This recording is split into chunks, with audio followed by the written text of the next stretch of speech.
Hello and welcome, ladies and gentlemen, boys and girls, to our 100% race here at Baku tonight.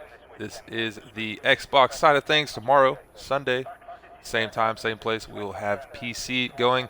But tonight we will see a mix of our Division 1, Division 2, Division 3 drivers all in a nice little exhibition race tonight. Luckily, I am not in the booth by myself. We are visited by the one and only Ibna. How are you doing tonight, man? I'm hanging in there. How are you doing tonight, Nick?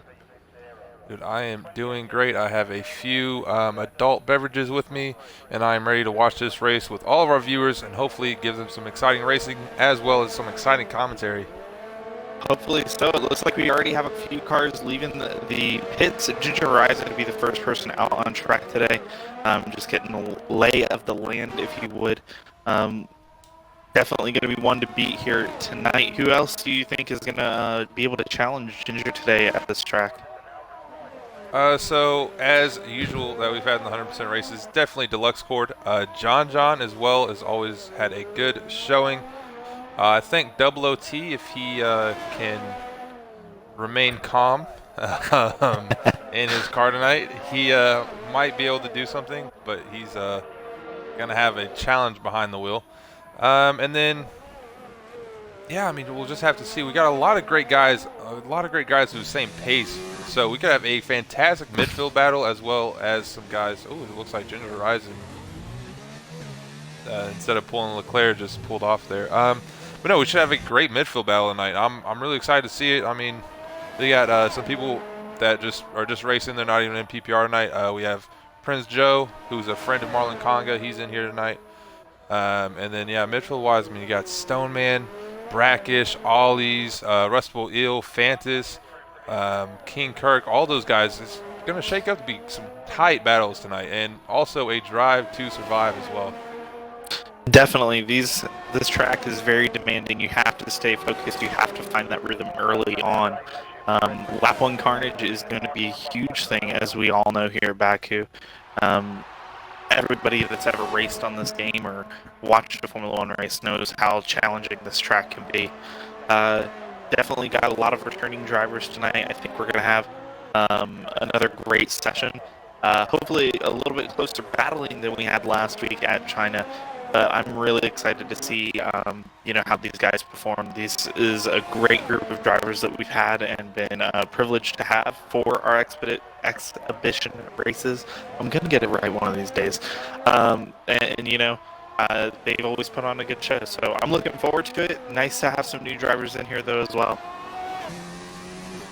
Oh, yeah, most definitely. And, yeah, hopefully we don't get we had a China last week, but unfortunately that just sometimes happens in racing. I know I got my chance to race at China last week, and it was definitely a horrid experience as we see Ginger Horizon taking it very nicely through the castle section. As he's going to be our first runner here tonight to finish up his hot lap. But yeah, so far so good here from McLaren.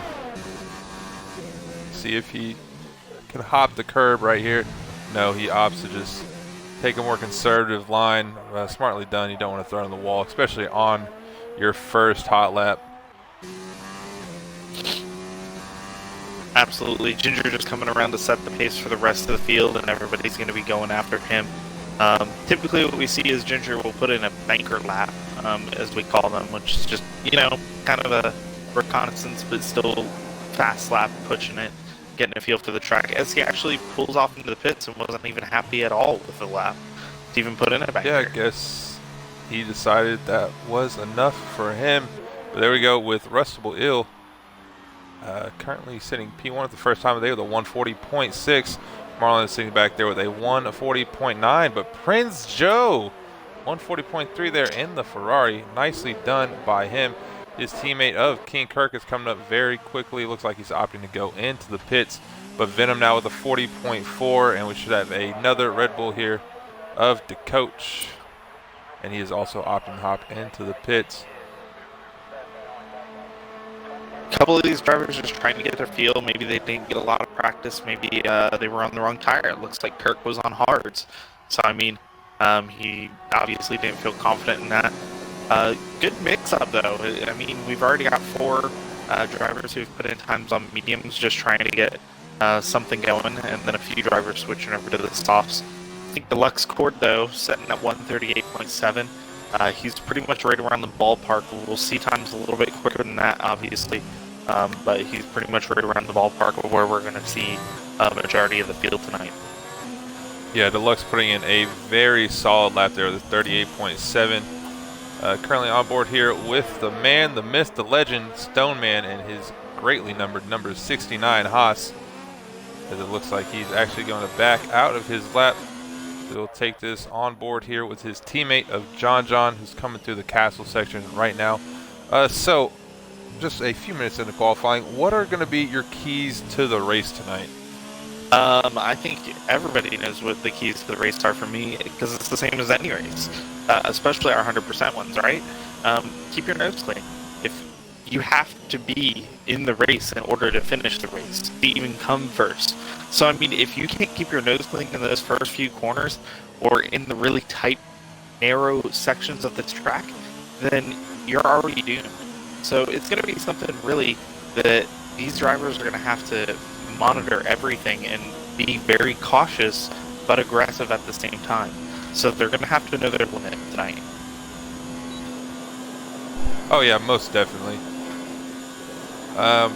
And also another question too is safety car wise. This might get pretty hectic throughout the entirety of the race. Do you think it's going to be something like Australia where we saw multiple safety cars? I believe we had at least 3 during that race. And Baku being much tighter of a street circuit, we might see maybe 3. So hopefully not, but what are your predictions? I mean, you know, we had full damage on it, Australia. I mean, I was a lap 1, turn 5 incident, and everybody else just followed suit and went off at turn 5 at Australia. We had full damage here, and as we did at China, we are running with reduced damage. So hopefully that will save some of the drivers. We still lost quite a few drivers at China, but not near as much as we did at Australia. We were down to, what, 8 cars? 7 cars finishing? So I think that, you know, we're definitely going to see some safety cars. I'm not going to be the fool that says, no, there will be no safety cars. I'm not going to be the fool, though, to say that we won't lose a couple drivers. If I had to put a number on how many drivers, I would like to see at max 5 drivers that we end up losing. Obviously, we don't want to lose any of them, but if we're going to lose some, I would say 5 is probably the golden number in order for us to, you know, have a beautiful event still, as long as the competition is, you know, tight. Oh yeah, most definitely. And here we are with John. Been on with him since his outlap. He's now going to cross the line, and that is P1 for John in the Haas. It is a 38.4. Very well done from him indeed. Looks like Ginger Horizon is coming up, getting ready to cross the line. Let's see what he can do. See if he can take down John and knock him off the podium. Nope. Ooh. Pulls in for the pits again. Looks like he's going to die. Maybe he's just not happy with his lap at all. It looks like he was entering the pits as about a 1:35 on his lap time, so maybe he just didn't think he could cross the line with the time he would enjoy, so maybe just going back in, throwing on some softs, or maybe he's getting some just quick laps in on the softs, and maybe he wants to try to go out there on the mediums. That might also be another reason he's coming to the pits. It's very true. It does look like we have King Kirk coming around for his first fire here on the soft compound tire. It's going to be interesting to see where he is. It looks like he's about a 134, 135 right now. Yeah, 139, third place. 139, yeah. Very nice there from King Kirk. So yeah, it's currently P3 for him. Let's see if he can't get into the 138s on his next lap. This is one of his favorite tracks. I know that he absolutely loves racing here in any online lobby, whether it's a 5-lapper or a 25% lobby. So he's definitely had plenty of practice here. I know that he was even doing plenty of more practice before coming into the event today, but with this being one of his favorite tracks, he's definitely going to be one of the drivers to look out for. That's going to be one of the up-and-coming or big movers, I would say.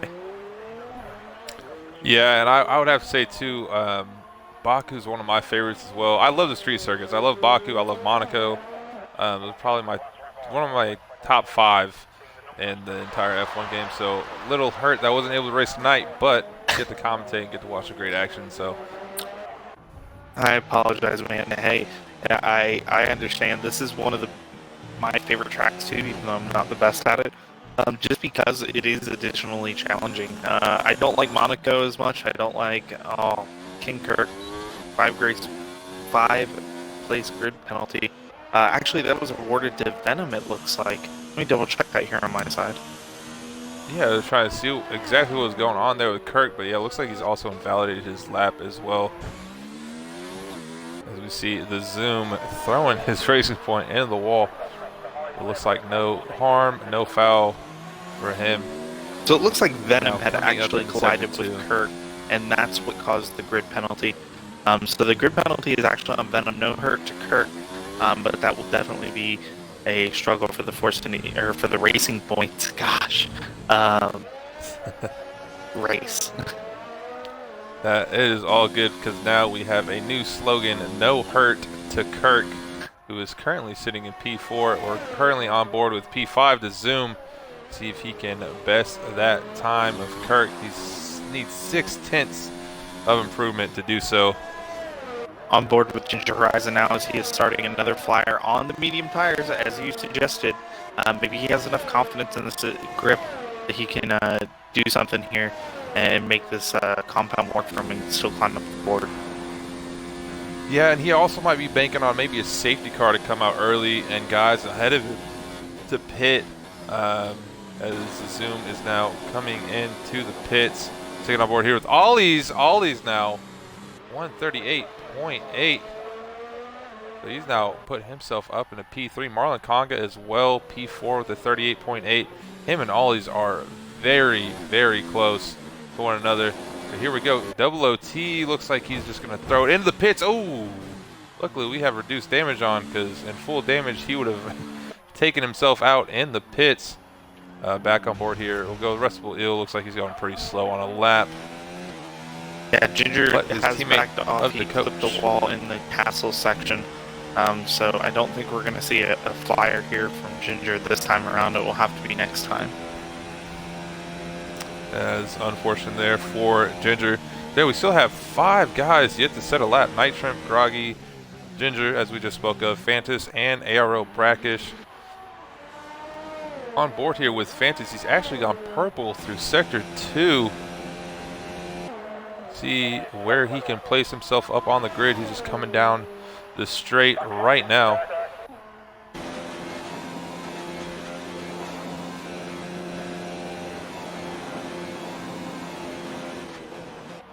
And that will be P6 for Fantas. So that's a 39.4. Not too bad there from the Toro Rosso driver. Looks like Ginger Horizon decided to set a lap there on the mediums. 45.6. Definitely not the time he wants at all. He did complete the lap, but he is still pushing here. He's not taking this as an in lap. It looks like he's just trying to clean up where he had his few errors before and trying to get a quicker time in here. Yeah, most likely there. Or he's probably trying to rush back to the pits as well. I don't know how many laps he wants to put in on those medium tires, but we'll go and take a look at Ginger. Yeah, I mean, he's still going pretty hard up here through the castle section. Got some traffic, unfortunately. Might use it to his advantage, though, for some tow here. Oh, he definitely can. This actually might not be unfortunate at all for Ginger. Oh, Stoneman. Oh, and as I say that, I've given them both the commentator's curse. Looked like Stoneman wanted to get out of the way and not give the slipstream to Ginger. Yeah, just ended up throwing off both of their laps. This is unfortunate indeed. Yeah, Ginger's going to have to try to pop in now and get a new set of tires and hopefully come back out. Thankfully, the lap time around here is about on par. It's just going to be how quick he can get in and out.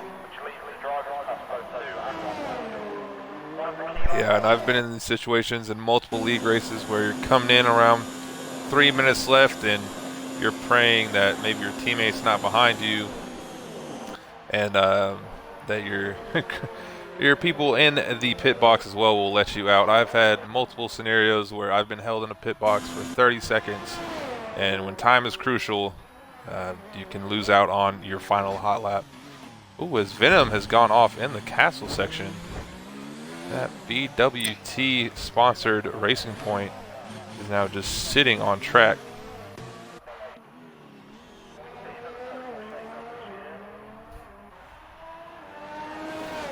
Brackish already not happy with his lap just around turn 2 here. Backing off, trying to save fuel and everything. He's only going to have enough time to set one fast flyer on that medium compound tire. That will make him the only driver in the entire field to start on medium tires if he can put in a time on those. So it's going to be a very interesting strategy from Brackish. Hopefully he can find the pace in those to qualify farther up the field. Oh yeah, and we just saw Prince Joe go P3 the 138.5, so hats off to Marlon Conga for letting his friend come in tonight, because he has definitely shown that he's got some pace. I think Marlon's a little concerned now. He's like, man, maybe I shouldn't have invited this guy. He's going to show me up. Or maybe he invited him because he knew that he had the pace and he'd be competitive. You never know, but currently on board here with the Zoom. He's currently, as the coach has picked up a 5-second grid penalty for collision with Rustable. We were just on board with Rustable, and he threw it into the wall, and that might have caught the coach out. But the Zoom improves to a 139.0, but yet he would still say P6, barely beating out Kirk by almost nothing, as Rustable Ill has now been disqualified. Something not going right for him at all. Absolutely not. That will make him start from the back of the grid. Looks like we got both Brackish and Night Shrimp coming here for their flying laps, respectively. Ginger Horizon has to make it down this long straight. He is going to be able to make it, though, with a couple seconds left, for sure. Yeah, it's on board here with Ginger. Yeah, it looks like he is just going to make it out in time. And it looks like he has a Williams as well behind him.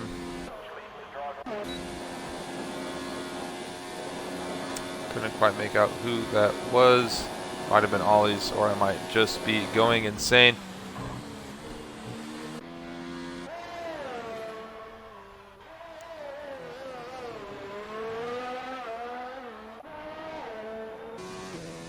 As we'll go on board here with Dark Ghost.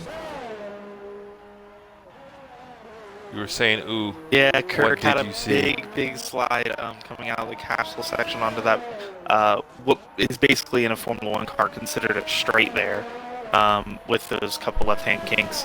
As Night Shrimp ends up retiring from the session, looks like he had an accident in the castle section. Yeah, that is unfortunate for Night Shrimp. But currently on board here with the with Dark Ghost and the Banana Boat. Can he do them justice? A little bit. That is P8 for the Banana Boat squad. Ginger Horizon's lap partially compromised there by his teammate having to split the gap there, so I apologize for me jumping in there again, but it was really close between the wall and his teammate there and finishing off the rest of that McLaren. So he got very lucky there. It looks like Ginger is still on pace for a very fast lap as he goes by yet another crash car. It's already carnage here. We haven't even started the race. I know, these guys are fighting for position. Ginger Horizon, there you have it. 37.5. But we're on board here with the Lux Cord, who might be looking to upset that time. He's improved by an entire second, though, and it doesn't look like he's going to do it. He will not. That is a 138.3. He's beating out John, though, who came P4. Looks like Marlon's hopping into the pits, so that is going to be the end of our qualifying session, but awesome job there from Ginger. So he will be on the top steps on the grid, sitting nice and comfortably in first. Deluxe Cord in second. John in third, followed by Prince Joe, PPR Ollies, Marlon Conga, The Zoom, 22841, King Kirk, Fantas, and Dark Ghost round out the top 10 as we get to see some great carnage between the AI. Maybe something to foreshadow for what we're going to see in the race. It's going to be a long one. They're going to have to watch that front wing going through the street circuit, not only because of the walls, but because everybody is going to be looking for every opportunity to pass. It's going to be hectic, and it's going to be a challenge for a lot of these drivers. But, my hat's off to Ginger Horizon for that, not being able to set a time, and then on the final lap, after the session's already ended, and be able to pull out a 1:37.5, almost a full second faster than the rest of the field. We knew he was going to be fast, but a full second? Yeah, I mean, Ginger putting it together really well there at the end of the session. I mean, you got to applaud him for it. He's already up. That was 8.5 tenths from Deluxe Cord. And Deluxe Cord is not the man to be messed with. He has had a great showing out in D3, but as of right now, this looks like it is all up to grabs for P2 to P10, and Ginger Horizon might run off with it, but it's a long race.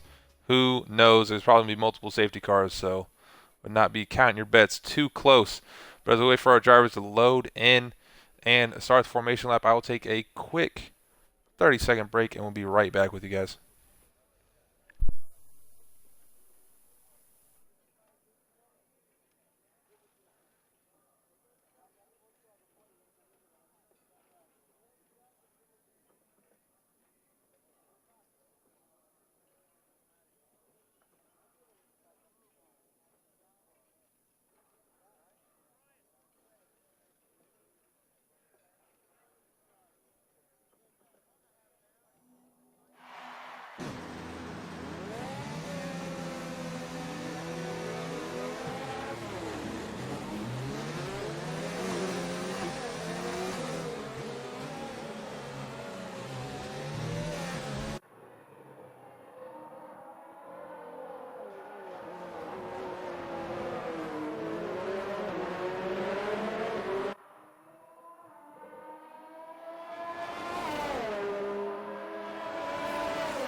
And we are back, and as most people know, my 30-second breaks are never 30 seconds, but here we are on the formation lap with Ginger Horizon. So, out of all the drivers outside the top 3, IB, who do you think has the best chance of putting themselves on the podium by the end of the race? I think that it's going to come down to a lot of people really, as I've said, keeping their nose clean. I know the Dark Ghost has a good chance to get up there into that top 5, which I consider the top 5 the beginning of the battle for the top 3. I think PPR Ollie's, he's starting off there. He's obviously got a good chance up there. Marlon, he's very quick as well. I think the wild card is his friend Joe. I think Joe is really, got a good opportunity to upset a lot of our, normal drivers that we see here in PPR and throw a wrench in the system and say, hey, I'm here. I'm ready to make a name for myself in my first event, and watch out, guys. I'm really excited to see what Prince Joe can do, because by the end of this race, we might have to send him an invite for PPR, no doubt about it. But here we go. Looks like most of our drivers are lining up to get into their grid boxes. Absolutely. Very short run to turn 1. So it's going to be really hot on the gas and then right back to the brakes as quick as possible. It's going to be hectic. So everybody keep an eye out for that turn 1 incident. Yeah, and hopefully all of our drivers can remember you cannot win the race on lap 1. But here we go with the lights. We have a brief pause. They are all revving up. I don't have the lights on my screen, but lights out and away we go. I have no idea what's going on with the screen. Unfortunately, we're stuck on to another driver. We already have carnage in the back as there was a Toro Rosso around from the start. Stuck on the grid is Fantas. And unfortunately, I'm going to have to ask you to send me an invite because something right now is going wrong with Cody's. I am on board with the Haas and cannot get off, so we will take off for just a quick second.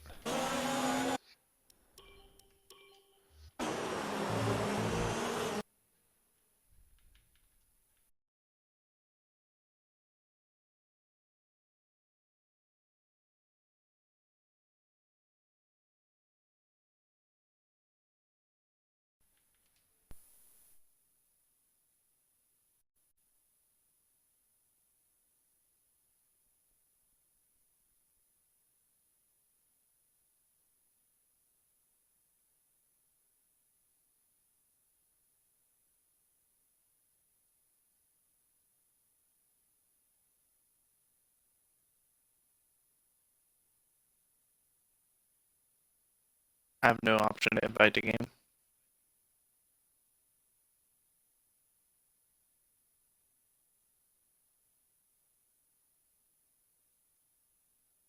Are you able to join off me, Nick?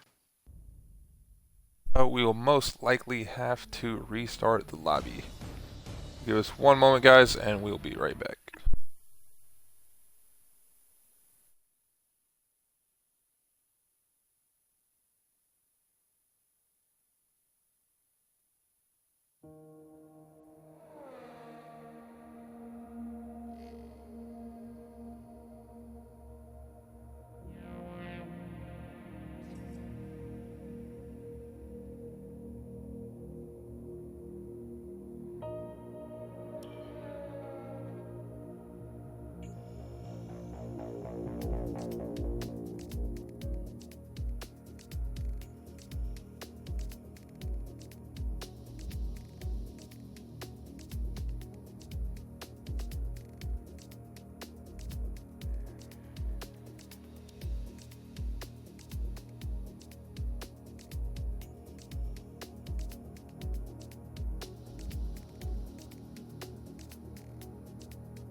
All right, and after a long-awaited break, some customizing of the grid, some stress, and unfortunately, not any music for you guys to listen to. It's not just us, but our director of the show tonight struggling as well. But we appreciate everyone who sticked with us throughout the show. About to get back to the action here at Baku, get the formation lap back underway. Unfortunately, it was not just my game that crashed. It was about half of our grids as well. We can all give a big to Cody's for that. They do not fail at all. Yeah, but here we are. We're back. How are you feeling, IB? Had a little bit of a break there. Man, How are you feeling? I'm feeling just fine. Definitely a little bit of stress going on over here. Listening to a couple of the team radios, if you would, while we stepped away to get that resolved.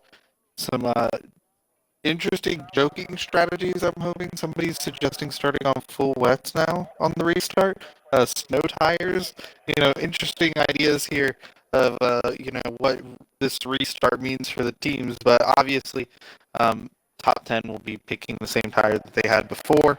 And then you have, as our fellow commentator says, choose your own adventure category for everybody outside of the top 10. So hopefully this will make things a little bit interesting. We'll have fresh tires. Tires will be able to go farther. And, maybe we won't see so much chaos at the beginning. I don't know how much of that was lag. I don't know how much of that was just not paying attention. We saw Fantas around at the beginning, and Cody's messed up royally on the sync, it looked like, with that, because Ginger Horizon, though he was leading the pack, was actually running 17th according to the scoreboard. So I have no idea what happened. Yeah, we had quite the interesting start, to say none the least here. But luckily, we got all our drivers back in. As Ginger's gone off during the formation lap. You did not want to see that by your leader. He was probably checking his phone, looking at some texts. Maybe got a call he didn't expect. As Zach Brown giving him a call? Maybe Zach Brown was like, "Hey, dude, you need to win the race." Unfortunately, I'm not Tayon. Tayon, as I found out a few days ago, does some of the perfect voiceovers for almost everyone on the grid. So hopefully sometime soon everyone can listen to that. He did a little bit for us last night in Xbox Division 3. But yeah, I mean, back to the action. We got Ginger Horizon, Deluxe Sport, John top 3, followed by Ollie's, Marlon the Zoom, 4th through 6th, and then King Kirk, Fantas, Dark Ghost, and Brawny rounding off the top 10 from 7th to 10th. Outside of that, as Tayon likes to call it, the choose. I was about to mess up his saying. I'm not even going to say it. Choose your own adventure. Choose your own adventure strategy. Yes, there you go. We have a PPR OOT, Stoneman, Groggy, Brackish, Sprightly, Night Shrimp, Venom, Deco, Trustable, Ill, rounding off the rest of our grid. Unfortunately, Prince Joe was not unable, or I should say was unable to rejoin us for the restart of the race due to some connection issues on his end. Very unfortunate, but hopefully we can get him in for maybe some PPR races, maybe for next week's 100% race, which is actually at an undisclosed location that may not actually be Spain. Excuse me? So hopefully we get him in. Yeah, hopefully we can get him in. Yeah, some undercovers for our I don't next even know. week's This stream. isn't even fair at this point.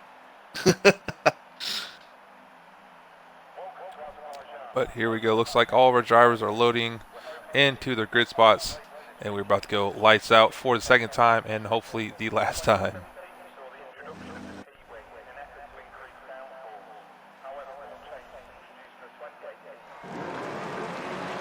And yes, there we go. 2, 3, 4, 5.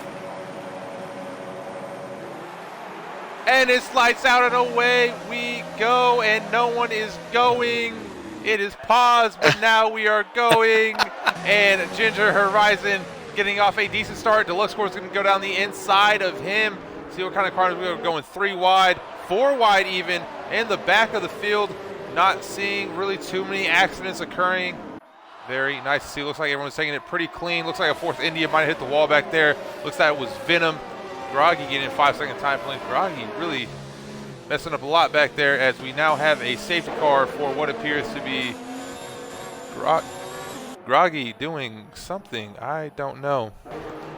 I don't know about you. I saw a lot of end plates getting knocked off there in the first two corners from this back midfield area. Looks like we have a Red Bull missing an end plate, definitely a McLaren and a couple other vehicles back here. So lots of contact back here, I would say, into that second corner, already causing a safety car. So what's your prediction now? We've already got one. Yeah, that's one, and if anyone who looks at F1 Twitter, the community, as we would like to call it on Twitter, we've had quite the debacle on the safety cars here on F1 2019. So we all know the beginning of the year, safety cars would never come out. I mean, you have an incident. We had a race at Silverstone last season where we had a car literally upside down on the exit of Maggots and Beckett's, and there was no safety car. Yet now they patched it, luckily, and we get a lot more safety cars. But the problem's been, as we see right now, we don't have anyone, no one DNF, nothing happened.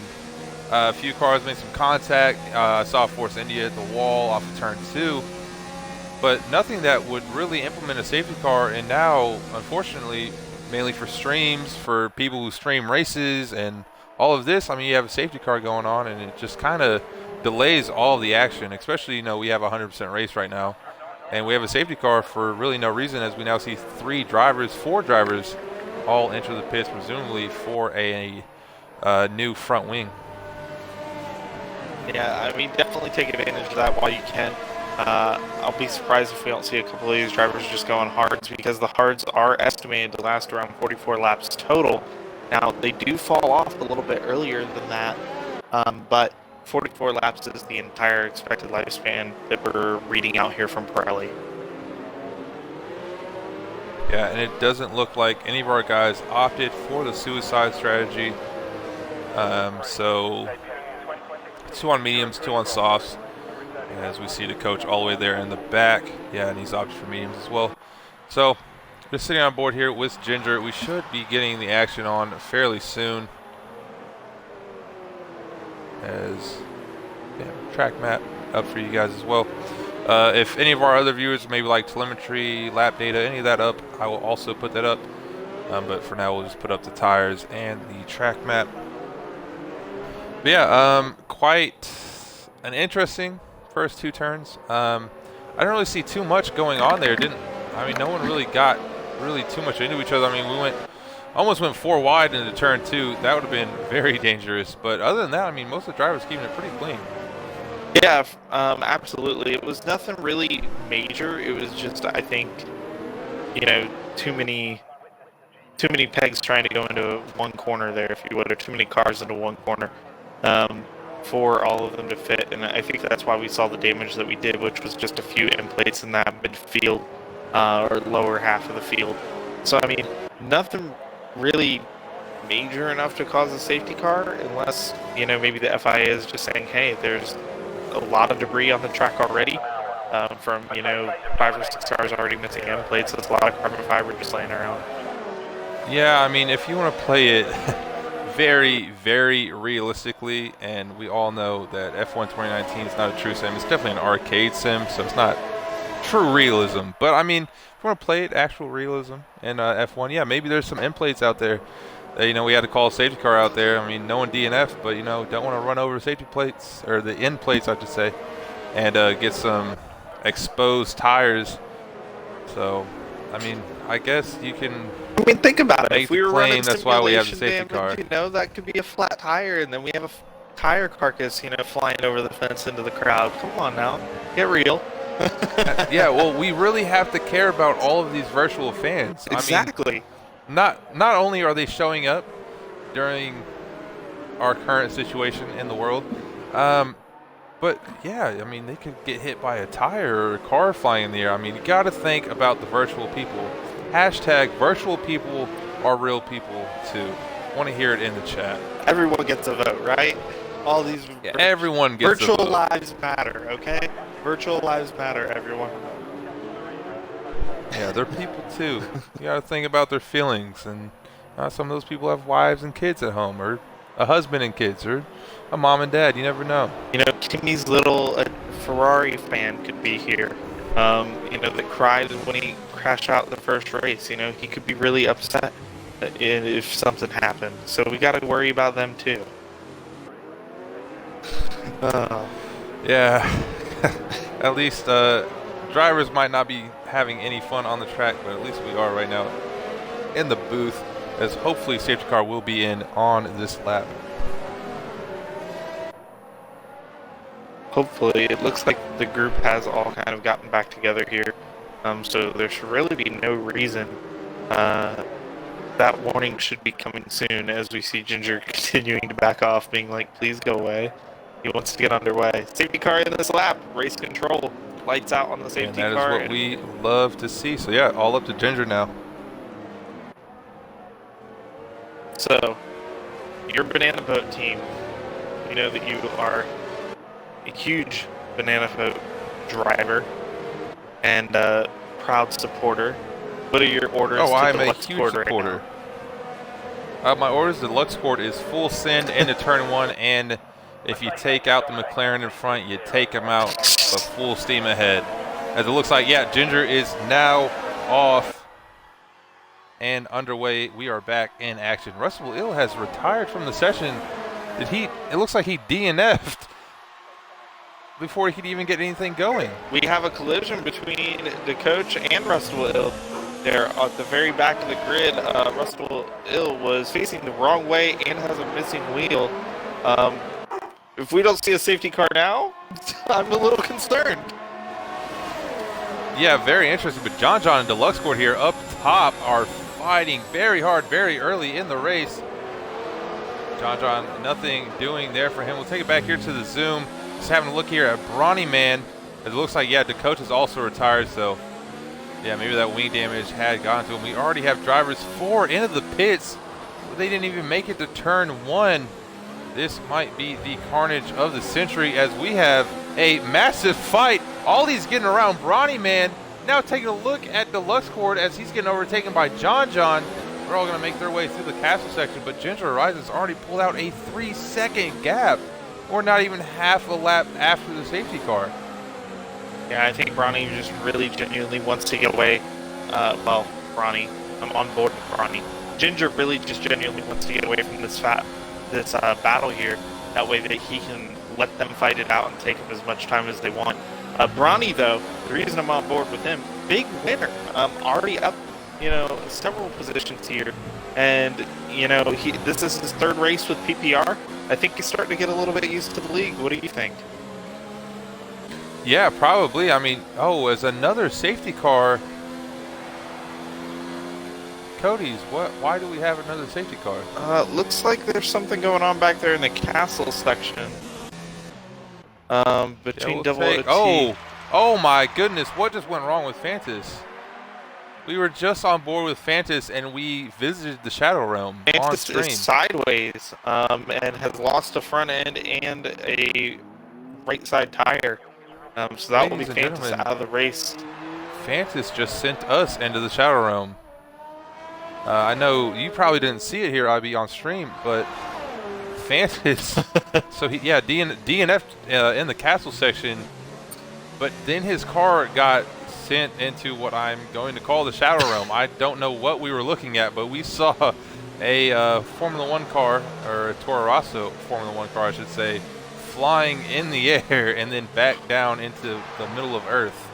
Double OT and Sprightly racing to the line there to get that position. Double OT just edging him out. It looks like, seeing that, you know, whenever a safety car does come out, you can race to the line. You don't have to hold position immediately. So that was pretty awesome there to see Double OT just barely edge it by Sprightly.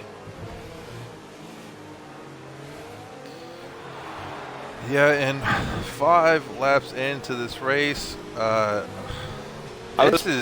I was praying for only 5 drivers to be gone. I don't know that that's going to be the case. I don't know either. I mean, we had the coach and Russell Ill, both teammates, nonetheless, both teammates. Christian Horner is probably in, he's probably already having a discussion with him. He's probably already yelling. Helmut Marko is probably in there with, absolutely, with his own things, trying to go on with them as well. So yeah, it's been a mess for Red Bull, and then Fantas, Toro Rosso. So I mean, Red Bull's main team and the sister team, I mean, they're down 3-4 right now. The only one remaining is Brackish, and he's sitting back in 15th. So not a good look here for Red Bull whatsoever. I mean, the only Honda-powered car left on the field is Brackish here at this point. So, he's got a huge weight sitting on his shoulders to be able to stay in the race. The question is, can he keep his nose clean?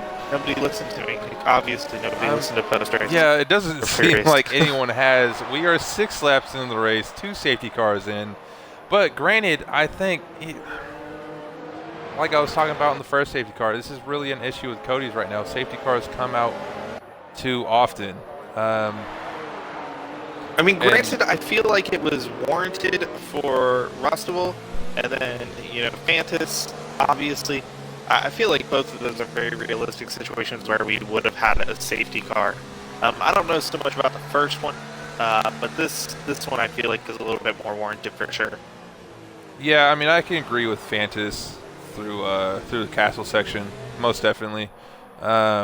But yeah, that first one, I'm pretty irked about it. And if I just go back to what I was kind of ranting about earlier, another big figure in the F1 community, TRL Limitless, was actually on the favor of how the safety cars are being played out. Huh. Yeah, and it was a lot of community backlash towards him about it because, I mean, we just saw it right now on the lap 1 incident. I mean, shouldn't have been a safety car. Yeah. But, I mean, here we are, second safety car, probably definitely correct. Fantas crashed out in the castle section. But, oh, man. Sucks to see it so far. We're just 6 laps in. We already have 2 safety cars. I mean, we've only really seen, maybe 1 and 2 corners of full racing at this point. So, like I said, the Ronnie being a big winner here. We've got Night Shrimp being a huge winner, up 6 positions. So these drivers are obviously loving it, and it's helping them hold these positions. Also, this is a very fuel-thirsty track, so I'm sure that they're happy to be saving all this fuel right now and not wearing down these tires too much. Maybe they can start looking at a soft-medium race instead of a soft-medium or a soft-hard race. Yeah, I mean, and as we see safety car coming in, a little note before they restart, as John is mobbing right next to Ginger. Yeah, I mean, if someone overfueled their car right now, they are probably killing themselves because you could have saved so much fuel just during these 2 safety cars. But here we go, John. We're going to stick on board with him because he is mobbing on the back of Ginger. He's going to play this really close. Want to make contact. Ginger is off, and John just missed out just a little bit. He's going to have a lot of slipstream right there. Deluxe Court as well, getting off to a very good restart, as well as a lot of the guys from the back of our grid. We keep it on board here with the Banana Boat Boy of Deluxe Court. See if John tries to make a move through 1. He does not. Marlon Conga also getting off to a good start. Oh, looks like the Zoom has hit the wall. This might be Bronny Man's chance, but don't look out. Dark Ghost right behind them. Yeah, Dark Ghost was up the inside of Kirk there into turn 1. It was a very nice pass there, not giving Kirk enough room really to come back onto the track, but he was pushing him out there a little bit as Dark Ghost tries to go up the inside of Bronny Man and has to back off. So this is going to be really tight midfield right here. I feel like this battle for 5th position. Yeah, and it looks like Ollie's might have just went off, or maybe not. No, looks like he kept together there right behind Sprightly, so he is all good to go. Still on board here with Dark Ghost. He is mobbing all on the back here of Bronny Man as they're about to go up through the castle section. Now the castle section is a point of the track where you can make up a lot of time if you just completely send it. As we see the zoom, it looks like he's lost both of his in place now. And Bronny Man is going to go down the inside, makes it stick. Oh, Dargo's now looking down the inside of him as well. and he gets through. So that is P6 for Dark Ghost and P5 for Brawny Man, respectively. Very nicely done by them, but the Zoom struggling. Yeah, he's missing both end plates. He's in a terrible position. King Kirk even might be able to get the move done right here on him down the straight. Absolutely. King Kirk having this extra grip through here is just going to make it look easy. Going to get it done even before the straight. It looks like Dark Ghost is getting ready to make a move on Brawny Man, as Brawny is doing everything he can to defend, even pushing Dark back over to the primary racing line, losing that position ultimately. Can Brawny, tag onto the back of the banana boat and stay within grasp to be able to make a move here once DRS becomes available? Yeah, we'll see, but it looks like Dark Ghost just has the pace ultimately over him. Ginger Horizon up in first and John behind him, but Deluxe Cord losing out quite a bit here as King Kirk will take it back to the action between him and Brawny Man. Looks like King Kirk's getting pretty close to the back of that Mercedes so far. Now these two are in a party together for this race, so this would be very interesting. Wonder if we'll see a little bit of a party chat orders as Kirk locked up that left side tire there. It's going to be really interesting. Obviously, I've raced with these guys. Brawny Man is somebody that I ended up bringing into the league personally, so it's going to be pretty interesting to see how this pans out.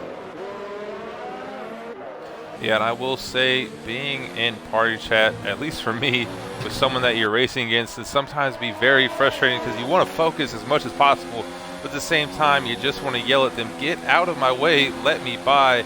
As it looks like, oh, let's take it down here to Venom. Looks like Venom's retired. Did he retire through the castle section? Ollies might pick him up here.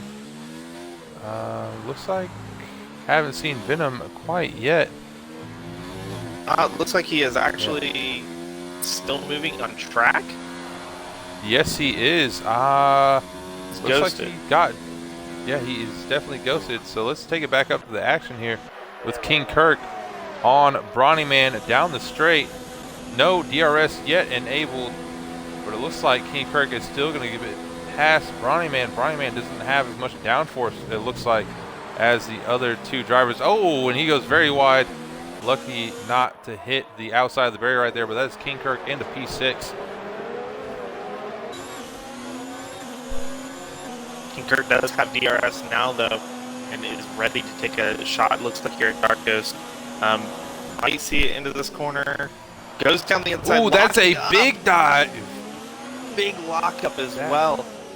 Almost had the job done. Dark Ghost did a good job to keep clean of that and take the corner wide enough to stay out of the skidding Ferrari. Yeah, that was a big dive by King Kirk, but very well done on the brakes to not make contact with Dark Ghost. You'll see a lot of guys who will not be as strategic as Kirk was right there, and they'll just end up hitting the side pod of the guy trying to overtake. So very well done there by the Ferrari driver.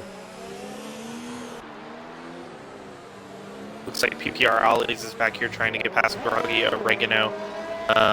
Having a pretty close battle as well, as Brackich just bugs them both and passes both of them there on the inside. That was unbelievable by Brackich. He got two positions, one turn, all he's losing out, still getting over on Groggy, and Groggy hitting the wall, so he's now missing an end plate. Yeah, I believe it's called PPR Ollies hit the wall as well.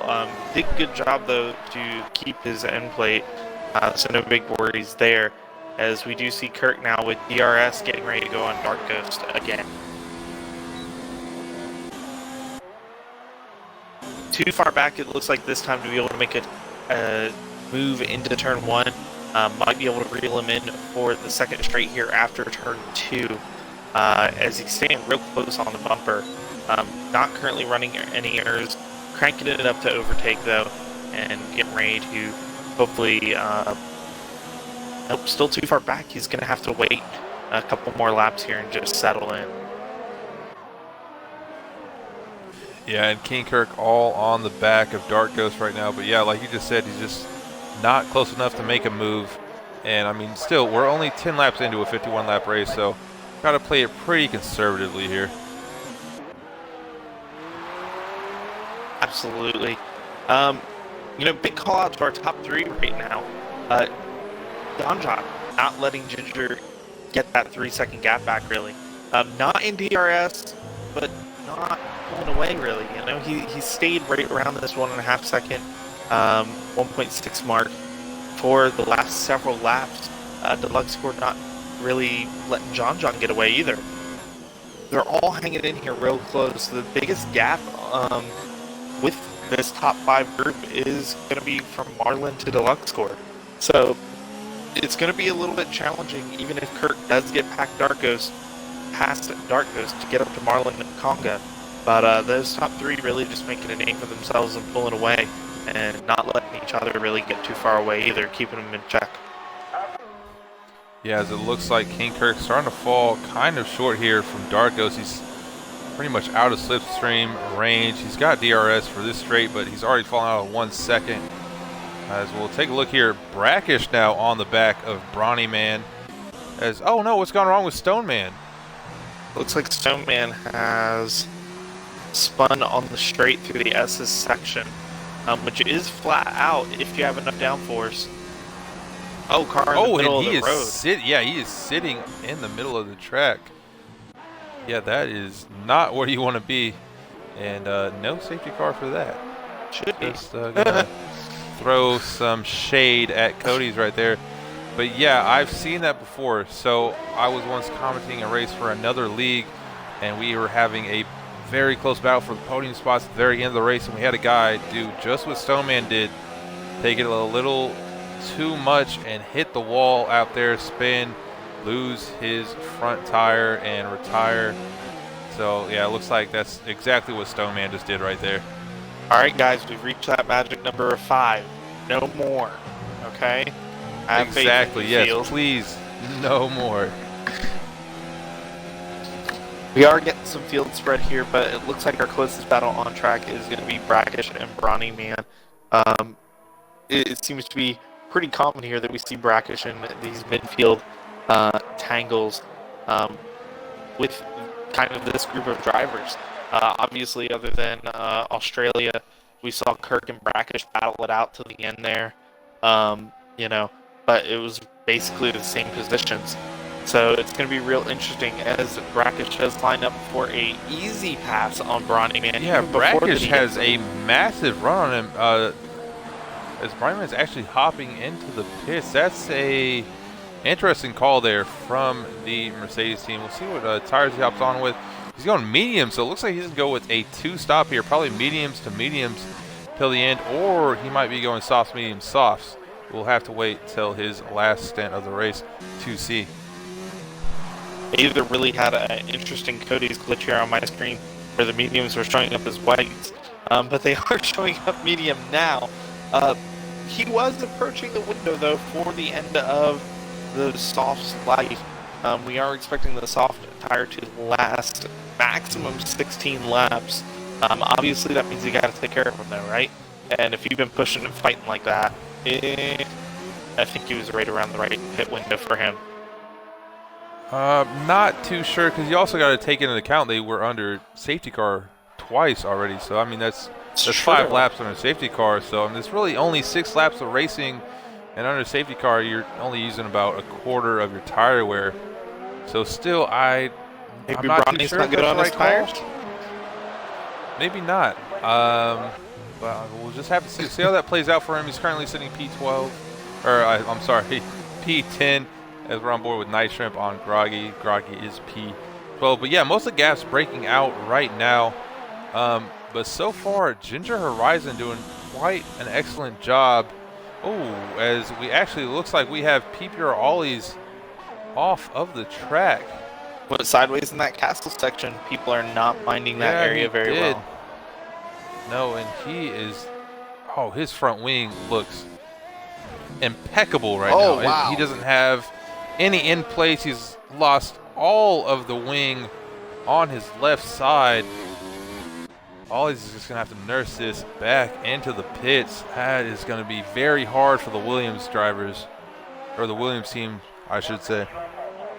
Hopefully he can keep it together through these S's and doesn't push it too hard. Otherwise he's just going to find himself into the wall.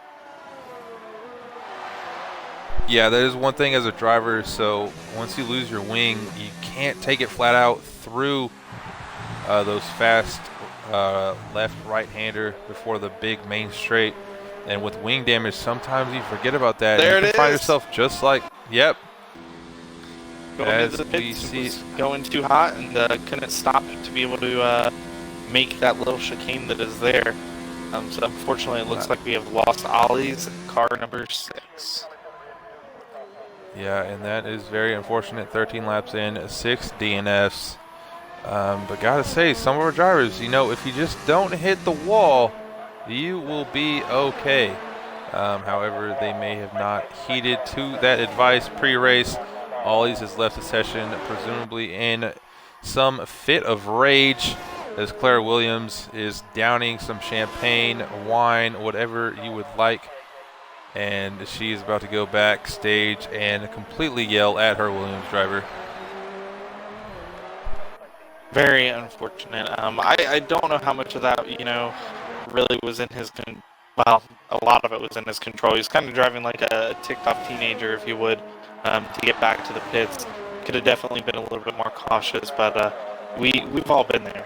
We've all gotten to that point where we've made an error and we're just so frustrated with ourselves, and all we want to do is get back into the race. And we become that ticked-off teenager. We're like, come on, man, let me get back into the race. I want to battle. And it's what we all really desire, is to battle each other. We don't really care for all these gaps.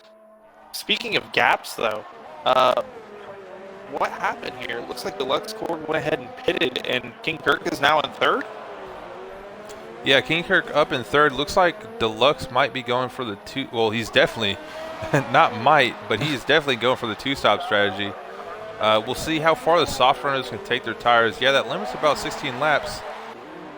Could they stretch it to 18 and opt for the hards? I don't know. Hards are not my presumable tire of choice, but you could do it for a one-stop, and maybe that's what the top two are looking to do. Even top three, King Kirk's still out there 13 laps in on his softs. So we'll have to see where this plays out. So yeah, tire strategy ultimately, gaps are definitely out and wide, but the thing that could bring that into grasp will definitely be who decides to do what with their strategy by the end of the race. Absolutely. We've always seen Ginger kind of be the dark horse when it comes to strategy, He's picked up and put on some hard compound tires. I know at France in the Division 1 series, he went ahead and pitted on the first lap and made the undercut of the century and made those hards last for the remainder of the race. So he seems to favor a hard compound tire almost. So I would assume that would be his strategy. John, I can't see John doing that. As a matter of fact, he's pitted and he's with the softs. So he's definitely going for a two-stopper as well. Yeah, so some of our drivers opting for the two-stop but going mediums on their second stint. Looks like John's opted for the softs on his second stint. But this might play out for him in the end, so he knows Ginger has the pace, but on the softs, he's going to catch Ginger on Ginger's first pit stop. So presumably, if he keeps up his pace, he'll be P1 after Ginger's stop. Ginger will be P2. So he's going to have to make these softs and the second stint really go into his favor, because by Ginger's next stop, or I should say his third stint, if he is two-stopping, we'll have the pace over John at the end of the race. Absolutely. The fastest pit stop strategy here is soft, medium. It's almost a full 10 seconds quicker than the soft, hard strategy. But, it looks like the pit window here is roughly about 10 seconds-ish, maybe a little bit more. I know that King Kirk had a gap to John of about 17 seconds when John pitted, and now either Kirk lost a lot of time, or that pit stop was extremely blisteringly fast by the Haas team, which is more than likely what actually ended up happening. Looks like the Lux Cord is getting ready to make a move on Brackish. Ooh, big dive from Deluxe Cord into turn 1. Brackish hitting the wall. Looks like he took some damage. Still staying out in front as Luxport is I'll let you chasing take down this battle Brackish. over real quick, IB. Go ahead.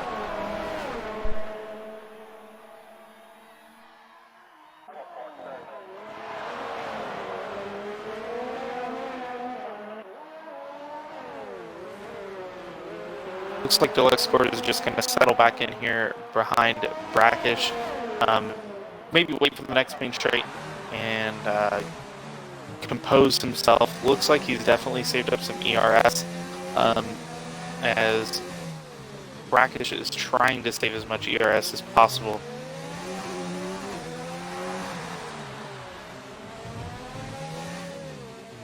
Definitely a lot of pit stop shuffles coming through. Brackish and Ginger Horizon would be the next expected to pit as Kirk coming out of the pits fell all the way back to P10. That gap obviously, or that will change and he will move back up the field after additional cars do end up finally making their stops. Back on here with Deluxe Court though, as Deluxe Court is pushing to get onto the back of Brackish. Definitely in that DRS zone. Here we go again, guys. Straight down into turn one. Picking up that slipstream on Brackish. Open up that rear wing. Got the mailbox wide open. Going to the inside, and it is going to be an easy pass. Luxcord easily making it past Brackish here on those fresher tires as he runs wide. Yeah, looks like he completely forgot that you have to use the brake pedal. And Brackish now, he's up a second and a half on Deluxe. So all that work that Deluxe just did, gone to waste. And that's definitely going to hurt him. Because it looks like we now have PPR double OT making a move here on Sprightly. So OT up into P6, but he's still going to have to make his next stop pretty soon. He's on the mediums. Well, I mean, not pretty soon. He's on the mediums, so yeah. He can make those last for a little bit longer. Deluxe scored right back on the back of Brackish in that 1 second mark. Probably Deluxe scored, or Brackish having a little bit of an error there. These guys just don't want to give it up. Brackish obviously holding on to track position with those 10-lap older tires. Track position is ultimately everything at the end of the day, but he will have to pit again. So eventually he will have to give up this battle.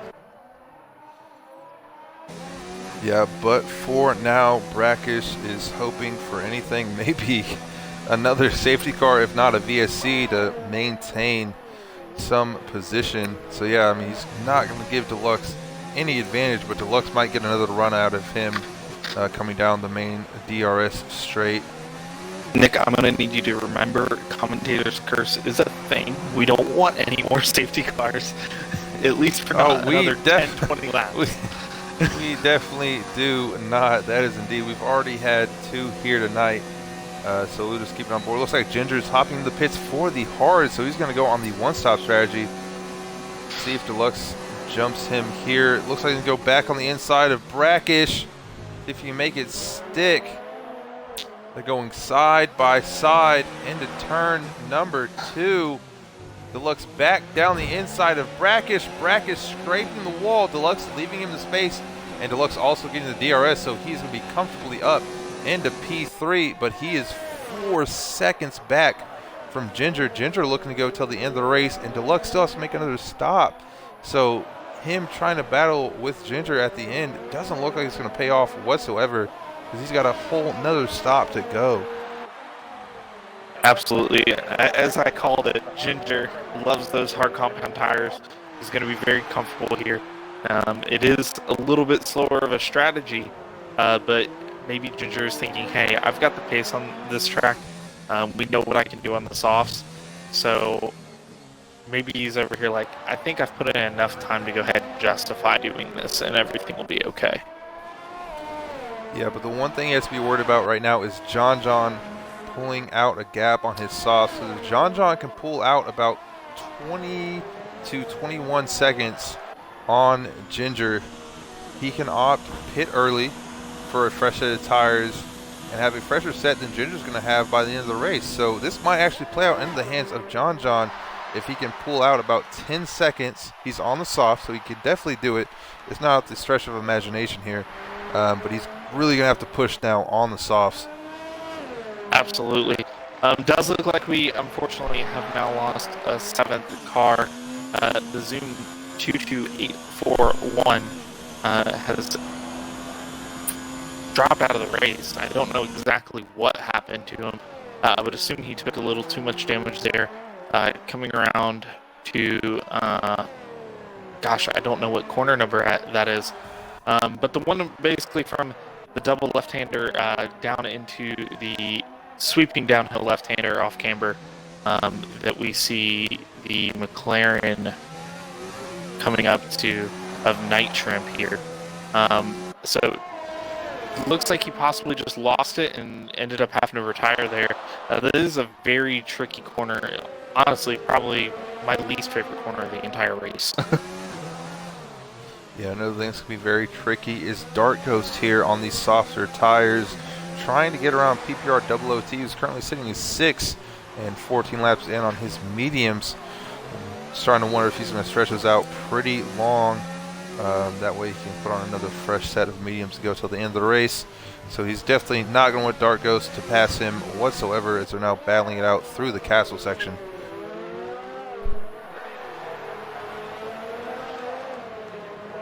Absolutely.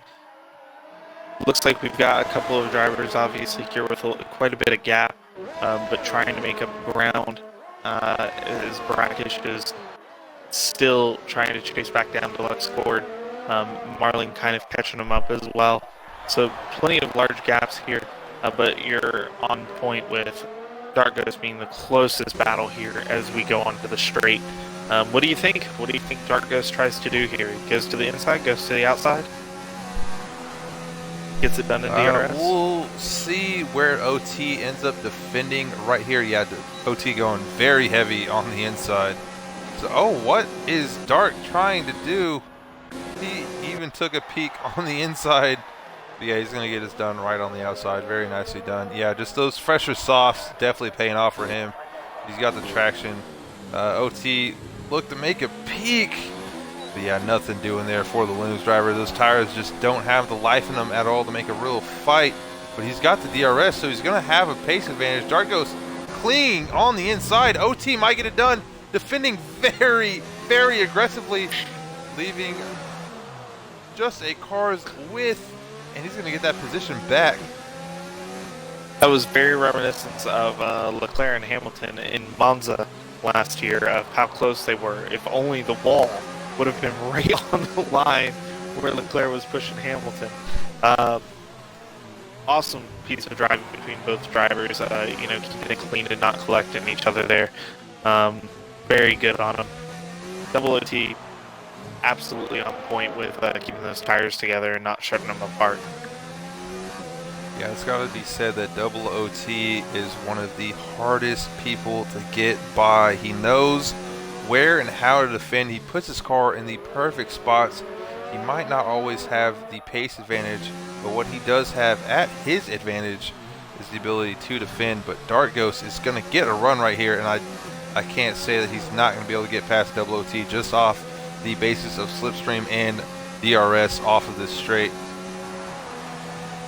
Looks like Deluxe Court having to pit on those 7-lap old mediums, letting Brackish get back up into third. Yeah, something's definitely had to go wrong with Deluxe Court here. We'll take a quick peek at him. Yeah, he's getting a front wing on. So yeah, it looks like he has some front wing damage, and he's going to fall back massively. He was looking at a podium finish, so we'll see how this suits Brackish, and even Marlon Conga also in P4, Dark Ghost as well in P5, so it is all to grasp, but still on board here with OT. Oh, Dark Ghost, you see the hand of death from Double OT. Dark Ghost not giving OT enough room, but he might feel like OT didn't give him enough room on the last lap, so he said, all right, this is what you're giving me, this is what I'm going to give to you. Take it what you give it. And yeah, it's going to keep Dark Ghost into P5, but doesn't look like OT picked up any damage there, so luckily for the Williams driver, he's still in this fight. He's going to have to keep it within a second if he looks to get DRS down the straight and not let Dark Ghost get out of his sights. Absolutely, it's going to be extremely important for Double OT to stay as close to Dark Ghost as he can in order to keep this going. Otherwise, he's ultimately going to have to give up the position. But it looks like that he's able to keep a pretty good grip on it. Maybe turning up his ERS or turning up his fuel mix, as we do see the low fuel light coming on the Williams. Definitely in the DRS zone here, so it's another battle for another lap. Double OT living to see another day in this fight. Yeah, and OT also, I mean, he's on those older mediums, so this is actually probably playing out to his advantage. Even though they're battling a little bit, OT is getting the benefit of slipstream, able to save his ERS a little bit, quite even, and it looks like he's dived down the inside here of Dark. Can't get the move done, not close enough alongside. Take another peek through turn 2. Still nothing new for him, but he's going to have the benefit of DRS again, so he might even have another chance to turn 3. But nonetheless, even if he doesn't get the move done, he's still using all that DRS and making the life of his mediums go as long as possible. So, I mean, well done by Double OT right now, who is yet to, quote-unquote, actually pit after his first stint, because I won't count that safety car stop for really any of our drivers. Absolutely. You know, I'm riding on board here looking at the telemetry of Double OT. He wasn't really using any of his ERS to make an attack or anything here. Wondering if he's just really trying to stay close enough to save his tires to get that extra stint like you've been talking about here. Could be a very good strategy for him, for sure, as he's losing a lot of time right now, as Dark Ghost is pulling away. Now the gap is about 2 seconds. So that battle has dissipated for the most part at this point.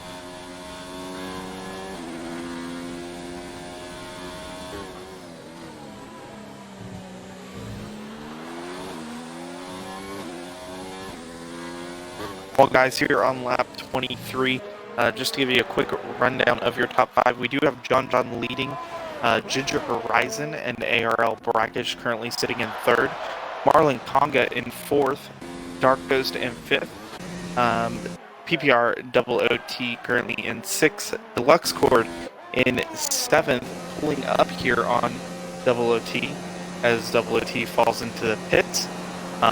Brawny Man sitting in 8th, Groggy Oregano in 9th, and King Kirk in 10th. We only have 2 additional drivers left at this point with Sprightly and Night Shrimp. Quite a few retirements so far, 2 safety cars, and plenty of race to go here as we are on only lap 23. Yeah, halfway through, and the biggest battle right now, I mean, we don't have any really close gaps right now, but the real battle is between John and Ginger Horizon. John has only got 2.5 seconds after his stop for the softs and after Ginger's stop for the hards. He's got to build about another 8 seconds on these tires, so to where he pits again. Presumably has to be on the mediums. He's gone softs. He's got to go for a tire that is not a soft compound. So he's going to have to go back on the mediums, but he has to build up a gap to about 20 to 21 seconds, get on some fresh mediums, and give us a nice little battle at the end. As talking about battles, looks like Double OT and Groggy Oregano going at it just a little bit as OT's pitted, and it looks like he's going to get past Groggy. But yeah, so I mean, it's all the battle for right here between John and Ginger Horizon. They might not be going side by side, but it's a battle of pit strategies right now. That's what you see in 100% races. I mean, it's what we see in real F1. A lot of times, middle stages of the race are not the most exciting, but the reason of that is it's just contrasting strategies, and that's what we're seeing right now between John and Ginger Horizon.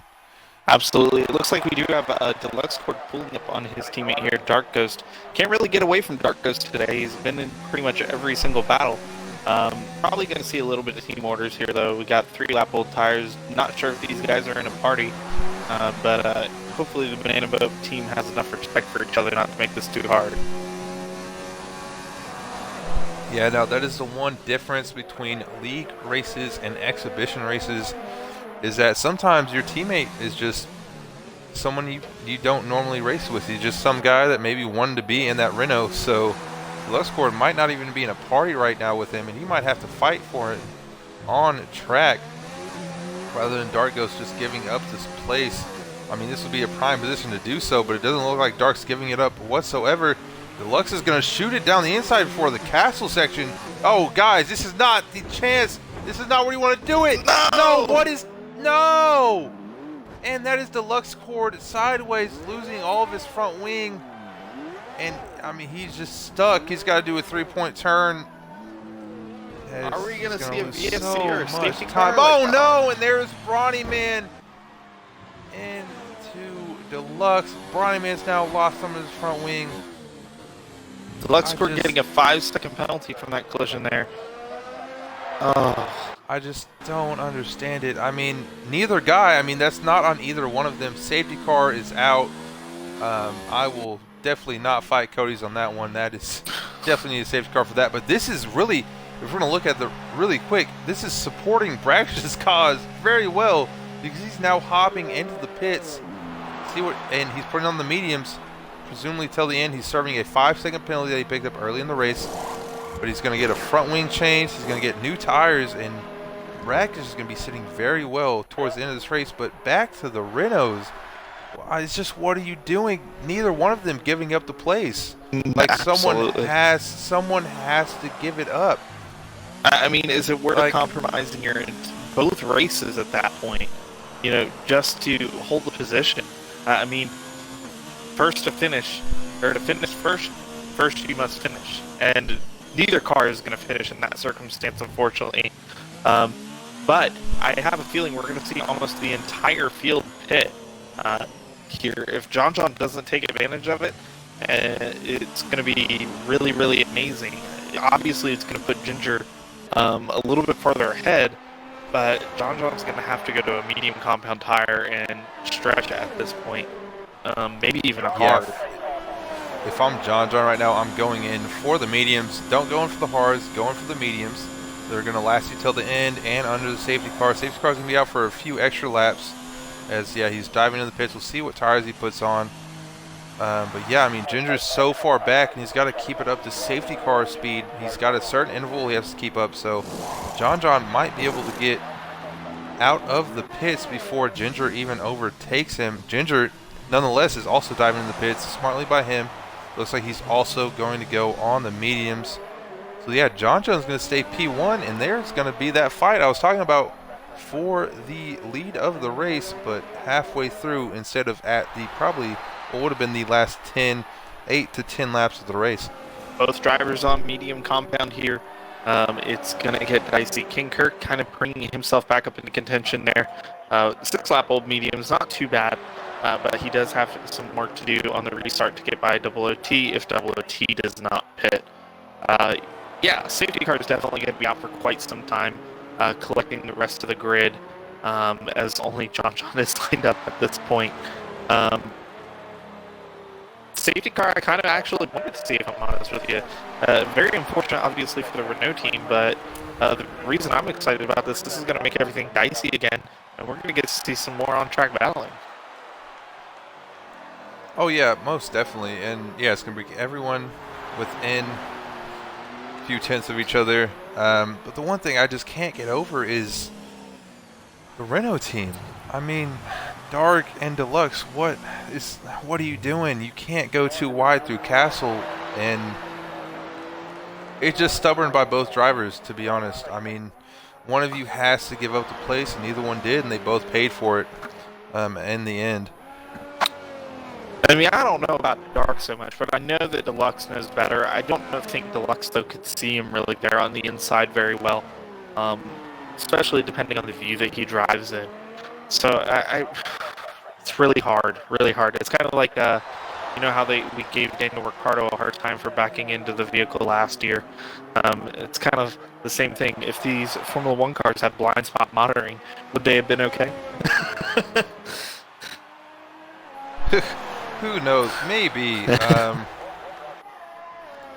here we are, third safety car of the race. I mean, I called it. I said 3 safety cars, and more than halfway in, we have 3 safety cars. So, see if we can't keep it clean till the end.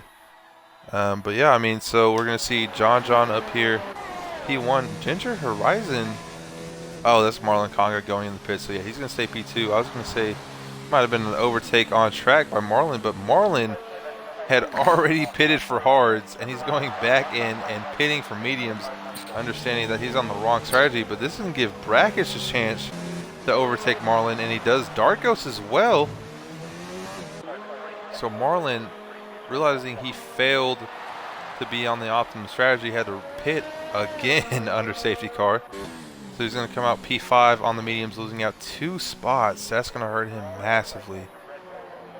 So we're just going to wait for the rest of our guys to catch up to the safety car.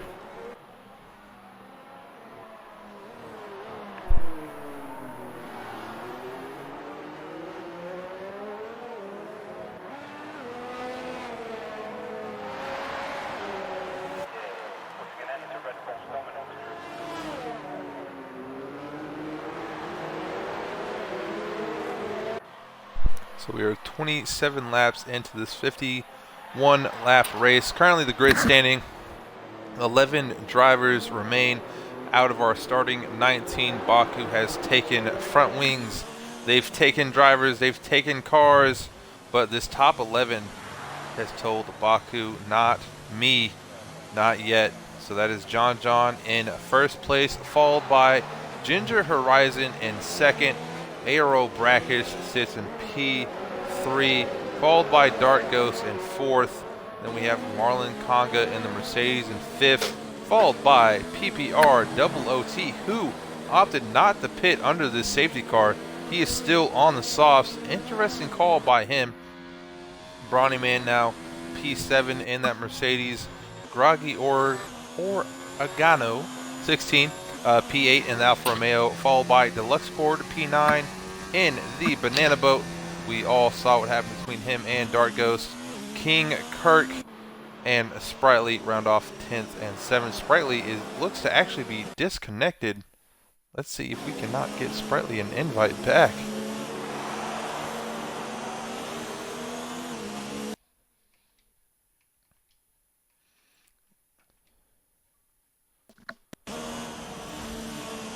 So yes, looks like Sprightly has now got back. The Zoom has a 10-second time penalty, and he's DNF from the session. As Brackish is into the pits. Do we just have somebody roaming Grosjean themselves? Yeah, the Zoom picked up a time penalty. He's not even racing. But another thing is Brackish is pitting for the hards. I don't know why. Because I believe Brackish started on the softs. He got a stop after our second safety car, and now here on the third, he was on the mediums already, and he opts to go for the hards. Maybe he just doesn't feel confident in the medium compound to the end. Maybe not, but I don't understand it, because that is the completely wrong call to go for. I mean, the mediums are going to make it till the end. So if you're going to have to stop again, say he was on softs and softs, which he wasn't, but say he was. If you're pitting for the hards anyways, there's no point. Like, the mediums are going to be faster for the entire rest of the race. So why are you going on the hards? I don't understand it. And he's put himself. He was in P3, and now he's sitting all the way back in the P9. It's going to be so hard for him to pick up all those positions back. I mean, he had a chance at a podium, and he just gave it all away. He only had 4-lap-old mediums. He could have made them last till the end.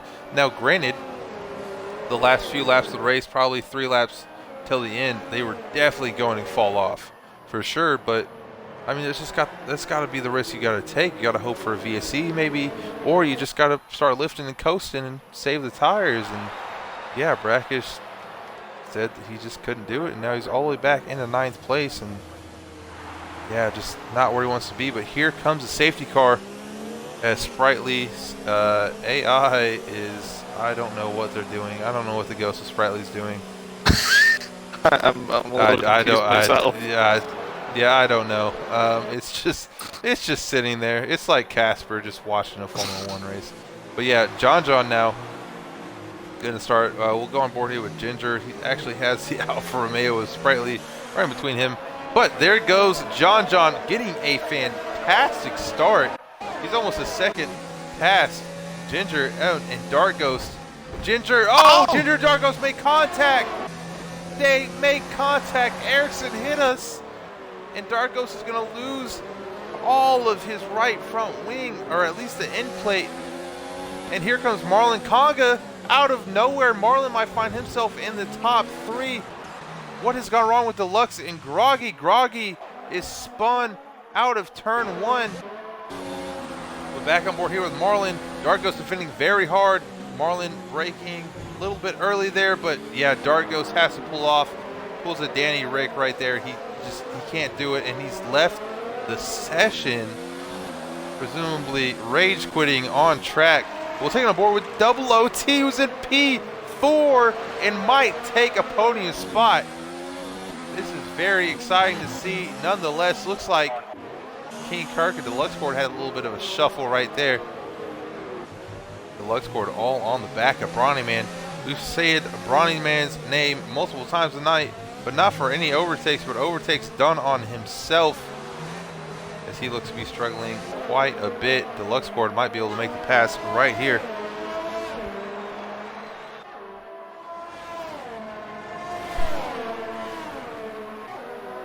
Double OT is going to be praying for the next 3 laps to just fly by and that he can hold on to the back of Marlon Conga.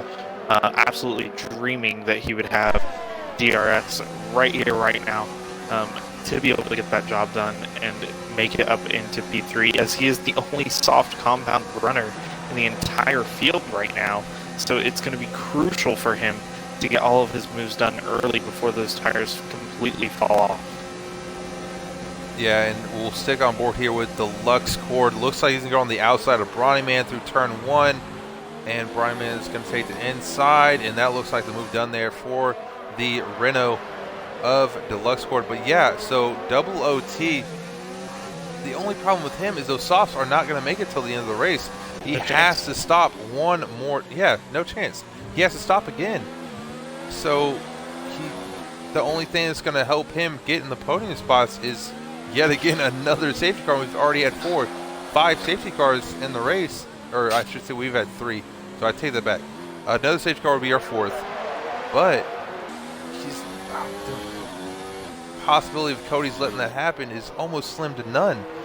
And he's going to have to pit again, and he's going to fall back massively. Right now, if he pitted, he's coming out into P9. So it's not realistic there for Double OT whatsoever. Oh, Brawny hit the wall going into the castle section there. Had to let Kirk by and losing a position there. Looks like he also lost his right end plate, hitting that wall there on the outside of the castle. Very unfortunate for him. He is not having a good luck right now. Looks like Double OT is getting ready to line up Marlon Conga again here on the straight. Going to try to use that slipstream and crank up that ERS. Obviously, Marlon has that ERS advantage as well, and is really just preying on the slipstream at this point, seeing that DRS is not available. Yeah, we'll stick on board here with Double OT. Looks like he's going down the inside here. Can he make it stick on Marlon? Oh, they both leave each other's space. Very respectable by both drivers.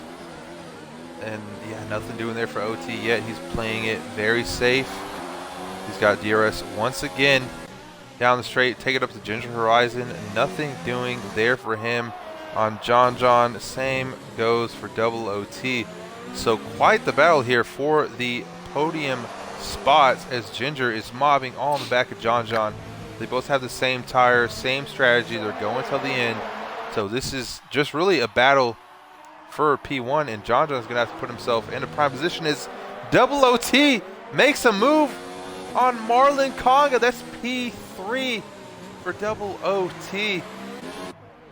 Absolutely beautiful move around the outside of Marlon there. Now Marlon just needs to hang on the back. DRS is enabled now at the beginning of this lap, so it's going to be very crucial for him just to hang on to the back of Double OT. As we talk about that, though, Ginger is also in that DRS zone and coming onto the straight. I feel like we're getting ready to see a lap after lap battle between these front two runners. What do you think here, Nick? Oh, I definitely think, yeah, we are definitely going to have a lap by lap battle between these guys. So we got 20 laps remaining in the race, but it might be 20 laps of full-blown action because John is not going to give up P1. Hopefully these two Not drivers within can the respect slightest. them or respect each other enough here not to make this a messy last 20 laps. Ooh, but Ginger might have got it done on the outside. He did. Defense on the inside.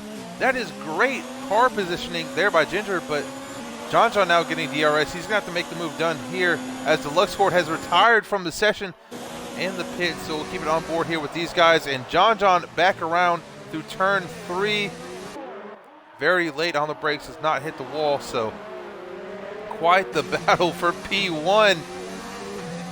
Ginger taking the peak down the inside. Nothing doing here for him. If I am Ginger in the McLaren, I'm saving all of my battery in here. I'm putting it on 0 and waiting till the straight to make my move, because there's just no incentive to put up your battery down at all. So just save all that you can and wait. Oh, it's John hits the wall in the castle section. Ginger does as well. They both have damage, and this is going to shake up the race completely because they both have damage. Oh boy, maybe Double OT is getting his answer, and Marlon Conga as well. They definitely are, and I have to go hats off to John. John realized he made a mistake in the castle section. It cost Ginger his front wing, and John let him by. That is very sportsmanship-like there by the Haas driver. You can't discredit his mistake, but he did what he could after, and he let Ginger by after realizing what he did to the McLaren. Ginger's probably going to have to come back in the pits. I don't see how he can make that last till the end of the race, because look at Double OT. He's got a massive advantage now on John. And Double OT is going to be in P1. His strategy that did not look like it was going to pay off whatsoever might just do so here by the end of the race, because he's found himself into P1. What a race there by the Williams and the Mercedes, the Marlon Conga now in P2. I mean, this has been quite the shakeup here at Baku. Absolutely. Both these drivers opting to stick with the medium tire. The soft tire could actually technically have almost made it to the end. It would have been one lap over, but I guess that was one lap too many for both Ginger and John. Now, Double OT, he has a huge order here to add an additional 17 laps to these softs, and that is quite a bit over what the life expectancy is from Pirelli here. Does he give up track position? At what point does he say, I don't have enough grip to hold off Marlon Conga anymore? Is Marlon going to push too hard maybe? And we'll see him wear off his tires too quickly, and then Brackage be the shining knight in armor here with those hard compound tires. King Kirk finding himself up to 4th after being back at 8th prior to the restart. Huge mix-up here with these two, top contenders falling back due to one mistake by one driver. Very, very crucial. Yeah, and if we're going to put up the tire strategy, so the ultimate tire strat for Double OT right now is go 2 more laps on the softs. So then you're on another pit window for softs as well. He's got the free reign of tires. So you want to go another 2 laps, pit for softs, and hopefully he's going to fall behind King Kirk, quite possibly Ginger as well. But he can definitely make up those 2 spots with his fresher tires. So Double OT is definitely on the brinks of a podium after not the greatest of starts and not the greatest of strategy as well. So absolutely, it's going to be very hard for Kirk as well to hold on here. His tires aren't getting much older, but they are projected to go about 35 laps. Kirk being very gentle on his tires though as well normally. Other than those few lockups and things like that we saw earlier when he was battling, he's typically very gentle at race pace in clean air. Yeah, and to cut you off real quick, IB, Aero Brackish just hit the wall coming out of turn 4. So he has now lost a bit of his front wing on the right, or the left side, excuse me. He's lost the end plate. So it's all up to grabs now for the podium spots. Absolutely. Brackish is going to be struggling, and he's got to make these hards last till the end of the race. I don't know. Depending on how much grip Brackish has lost, he may feel that he needs to pit. Marlon Conga, though, is in DRS range now of double OT. If I was double OT, noticing that I'm under this much pressure, he really isn't going to have the ability to defend on these tires much longer. I think you're right. I would be looking at that pit stop and being, on the phone with Jeff and being like, Jeff, I need a fresh set. Let's go. Why am I sitting out here? Much like Hamilton would. Yeah, and it looks like Marlon might get the run here on double OT. Double OT defends down the inside. Marlon out here on the outside, and there's nothing doing there. Marlon's going to get the position done very easily. Looks like he just has more grip in those tires than OT does. Those tires will start to fall off. If I'm OT, I am pitting right now for another pair of softs, and he's got enough life and another pair of softs to make it to the end of the race, and you got to hope that you can make up as many positions as possible. So if he were to stop right now, unfortunately, he's going to come out behind John, so he'll be P7, or I should say P6. And that's going to be the best position that double OT can find himself in. Oh, big slide As you for are, double OT.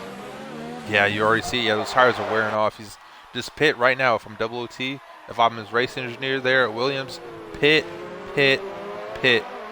Claire Williams already went off on ollies earlier in the race for a horrific mistake by him. Oh, an OT in the wall! No, that's going to cost him even more time.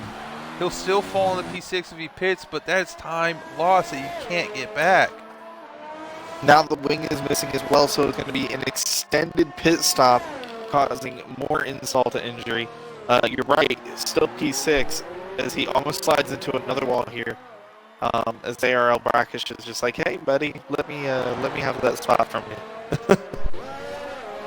Yes, yeah, Brackish definitely going to catch him down here on the straight. Yeah, double OT just got to be careful now. Don't hit the wall. And he doesn't, so yeah, he's going to have to nurse this back into the pits. Brackish not going to find himself into P2. This has been quite a hectic race at Baku.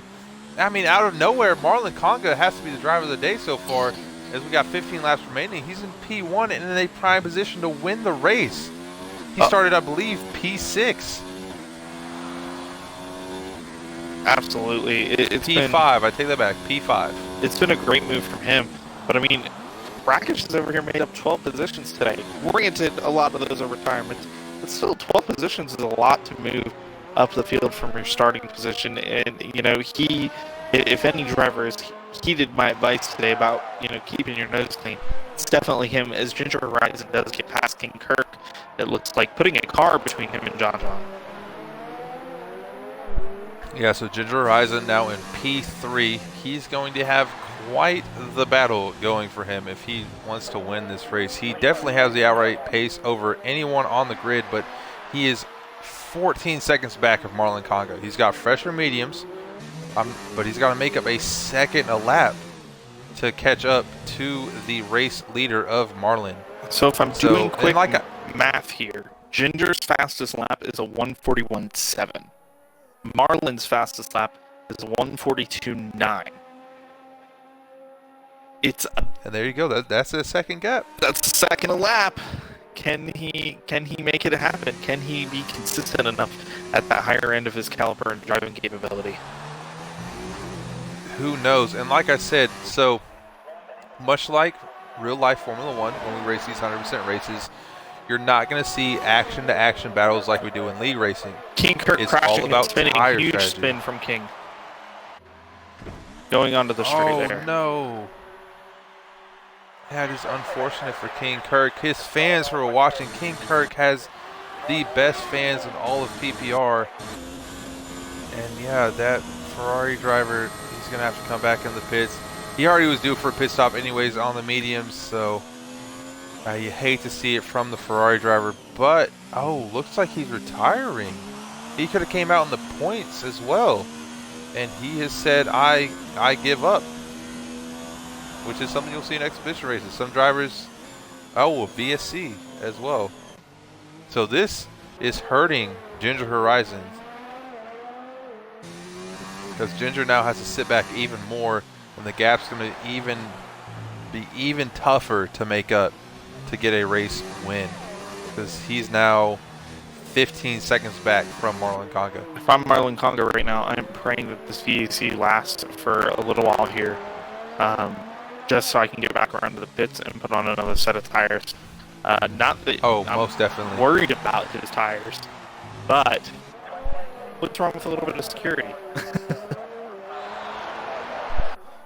Nothing, and this might be a race win for Marlon Conga. He has the tires over Brackish, who's on the hards. Now the question is, where does Ginger Horizon fit in this? Even John as well, but John is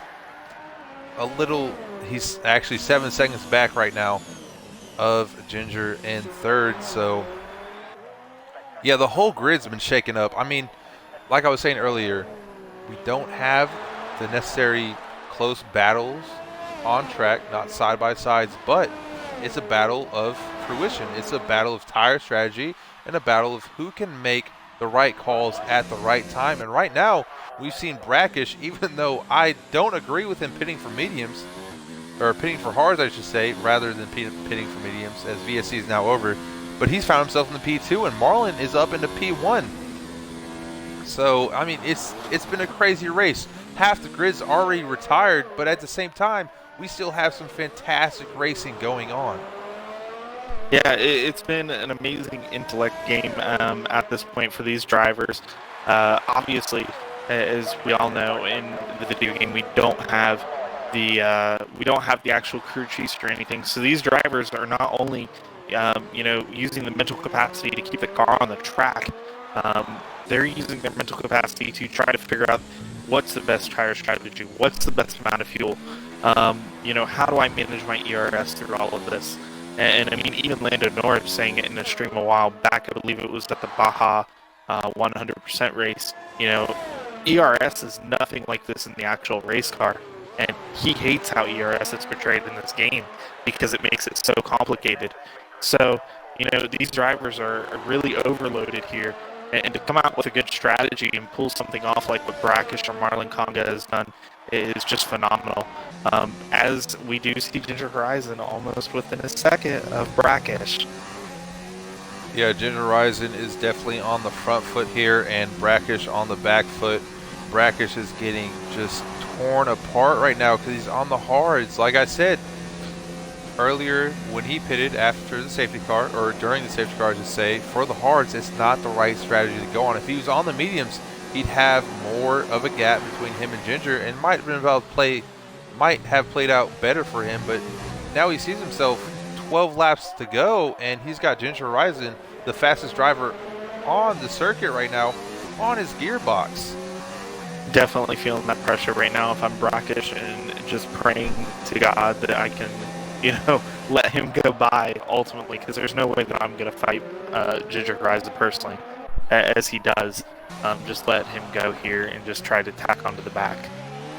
Yeah, because Brackish realizes that John back in P4 is still 7 seconds back, so let Ginger go by. You're still on the podium places, but now your ultimate goal is to keep John behind you. And luckily, Baku is not a circuit that's going to catch you out on time penalties whatsoever.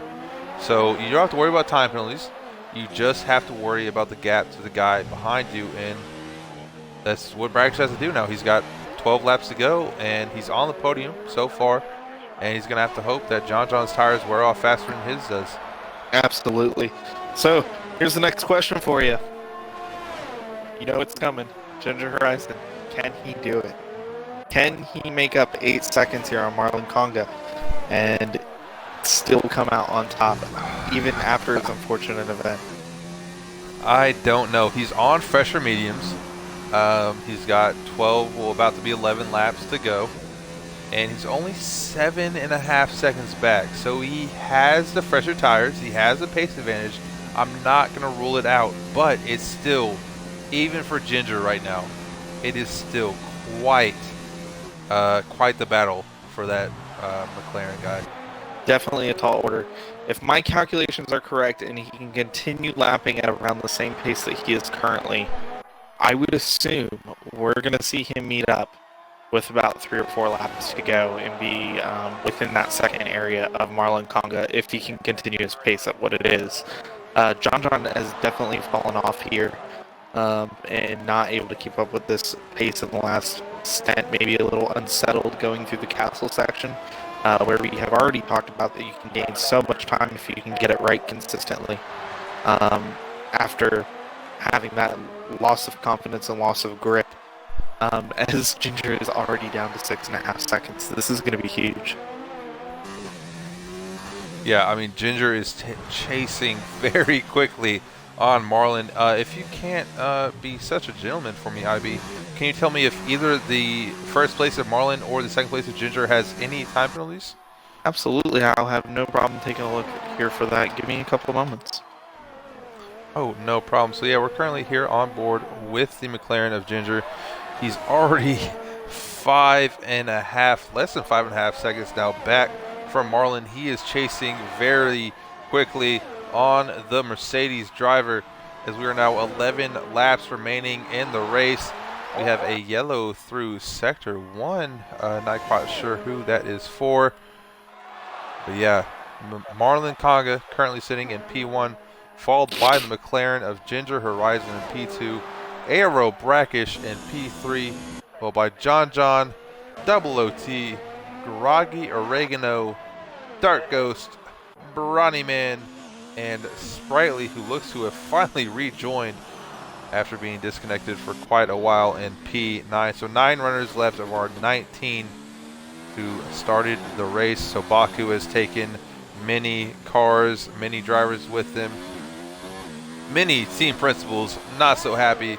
One to be noted is definitely Cyril from Renault, who is going to definitely have a word for Dark Ghost and Deluxe Cord about those antics going through the castle section. But Ginger Horizons already cut that gap down to 1.5 seconds. So he's now 3.8 back, 1.5 seconds gone through 1 lap. He is mobbing up the field and looking to take his rightful win on Marlon Conga. Absolutely. Some information for you. No driver penalties on either of these 2 drivers right here. So this has to get done on track if Ginger wants to go ahead and take the top step today. By far, though, just as usual, I mean, I have come to expect nothing less from Ginger. Just a fantastic drive. Even with having an incident, he hasn't flustered at him all, and he's just gotten back out here and settled down. He's going to beat my prediction 100% of being within that second here in the last 4 laps. He's going to do it a couple of laps early here, but he's definitely on the hunt down. He's hungry. I would say that if Marlon was in the McLaren, he's got a carrot in front of him, but in this case, he's just got the silver car out here that he's just catching glimpses of and starting to see more and more of it each lap.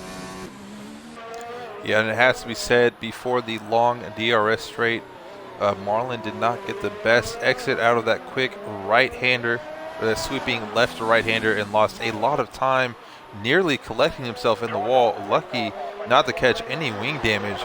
That cost him a lot of time, and even more to the advantage of the McLaren of Ginger Horizon. So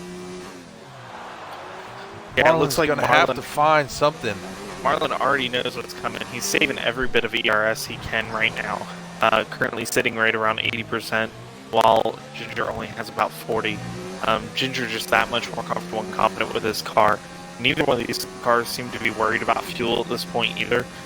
So it's, Marlon is just doing everything he can to prep for the battle that he's getting ready to undercome here in the few coming seconds here as we turn onto the straight again.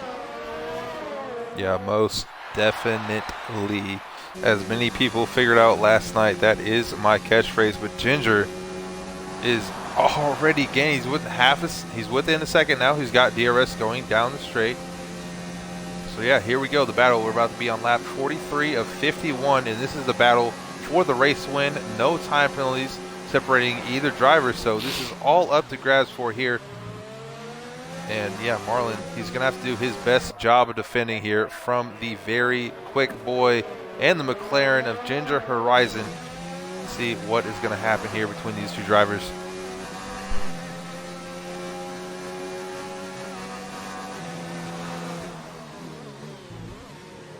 Has nothing going through turn number 3. Ginger, if I'm Ginger, I'm sitting back and saving all of my ERS, noting that I have still a few laps to go until I have to make this pass. And also, if he's talking to Jeff, he knows that Marlon also doesn't have a time penalty, so he's got to make this position up on track. Ginger's very patient. I don't think we're going to see a pass attempt here until the straight again. You know, Ginger isn't one to take risks when they're not necessary. Very much like Nicky Lauda back in the day, in that aspect of, you know, Nicky didn't want to take risks unless it was necessary or unless it was critical. And Ginger is very aware of how many laps he's got left. He's aware of, you know, his fuel load and everything. He knows that he has the pace just to hang out here on the back of the Mercedes and set him up for the best possible passing maneuver. Ugh, a lot of P's.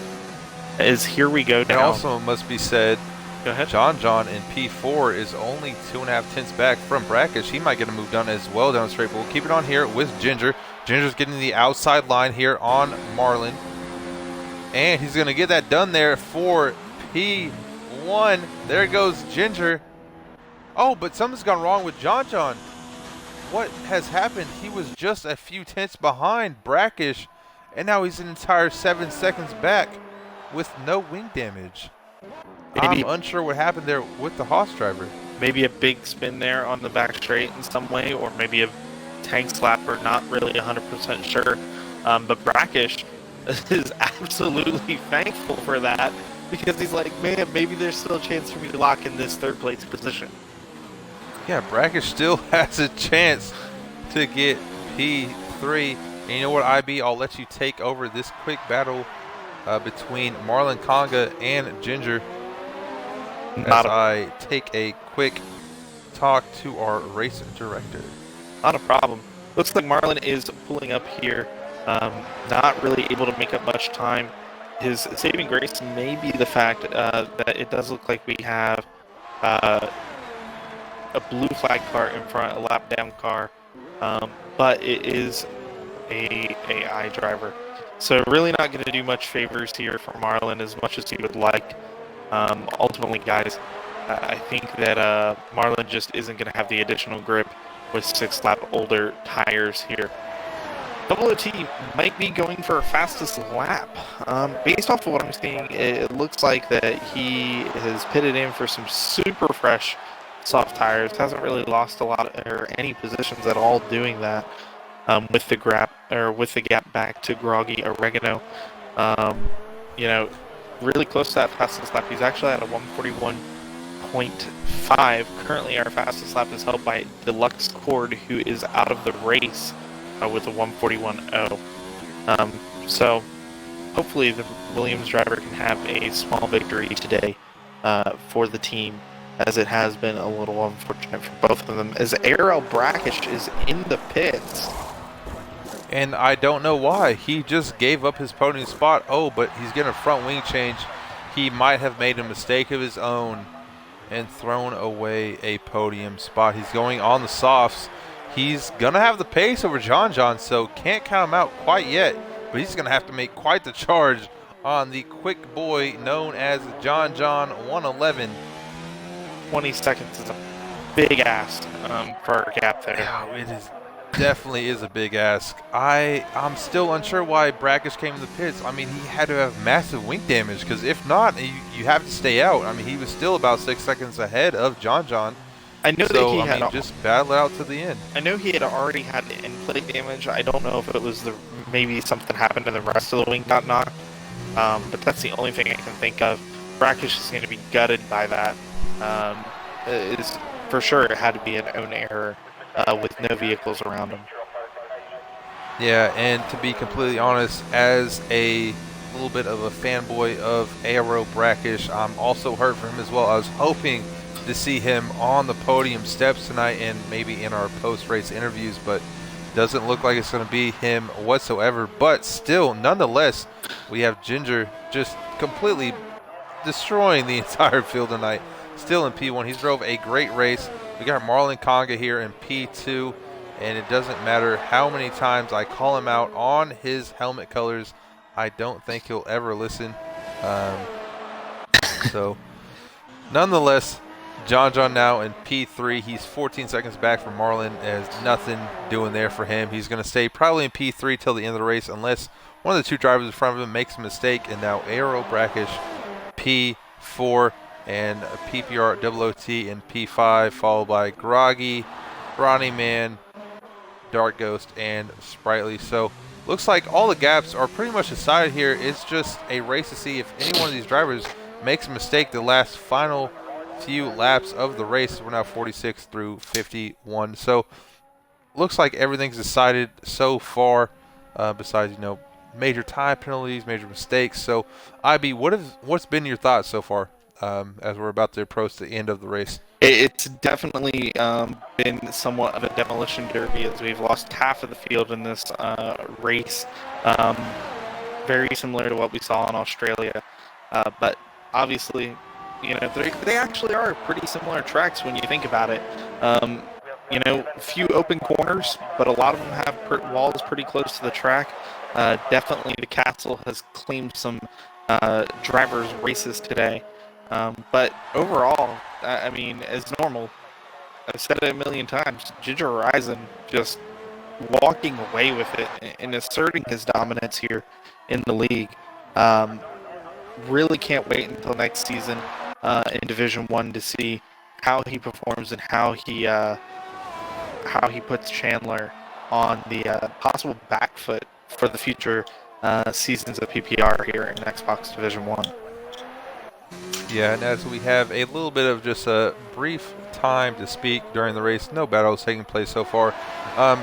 Thank you, obviously, to everyone who's been tuning in tonight. We greatly appreciate all of your support, all of your views, watches to all of our streams, not just this one. But if you could leave a quick like or subscribe to the channel if you're new, be greatly appreciated. And also check out our Twitter, PPR Esports, as well as our Instagram as well that launched this week. That is also under PPR Esports, and our website as well, who has a lot of great content, a lot of great blog posts that we're now putting out to the public. So go follow that, www.ppresports.com. Once again, that is www.ppresports.com. Just go ahead, click the blog post section. There's a great article from yesterday. We actually had 2 drop yesterday. So definitely some great reads, some great content there on the website as well. So hopefully all of you go check that out as we are now coming up to lap 48 of 51. Looks like Ginger Horizon is going to take away this race win. But Marlon Conga definitely going to be my second tier driver of the day next to Ginger, because Ginger nonetheless has made a great fight through the field after qualifying P1, safety cars put him on the back foot, and still being able to fight up to still secure his race win. So got to give him driver of the day, but Marlon Conga definitely nomination there as well. Absolutely. My driver of the day, actually, as much as I would love to say Ginger Horizon is going to be brackish, definitely some strange strategies, but pulling up 12 positions, keeping his nose clean, fighting his way through the field, and most recently taking the fastest lap at a 1:40.1, destroying any other drivers by over a second that were contending for that. I think it's really a great performance by him. Definitely done as much as he could to earn that 4th place position. Unfortunately, it didn't turn out better for him.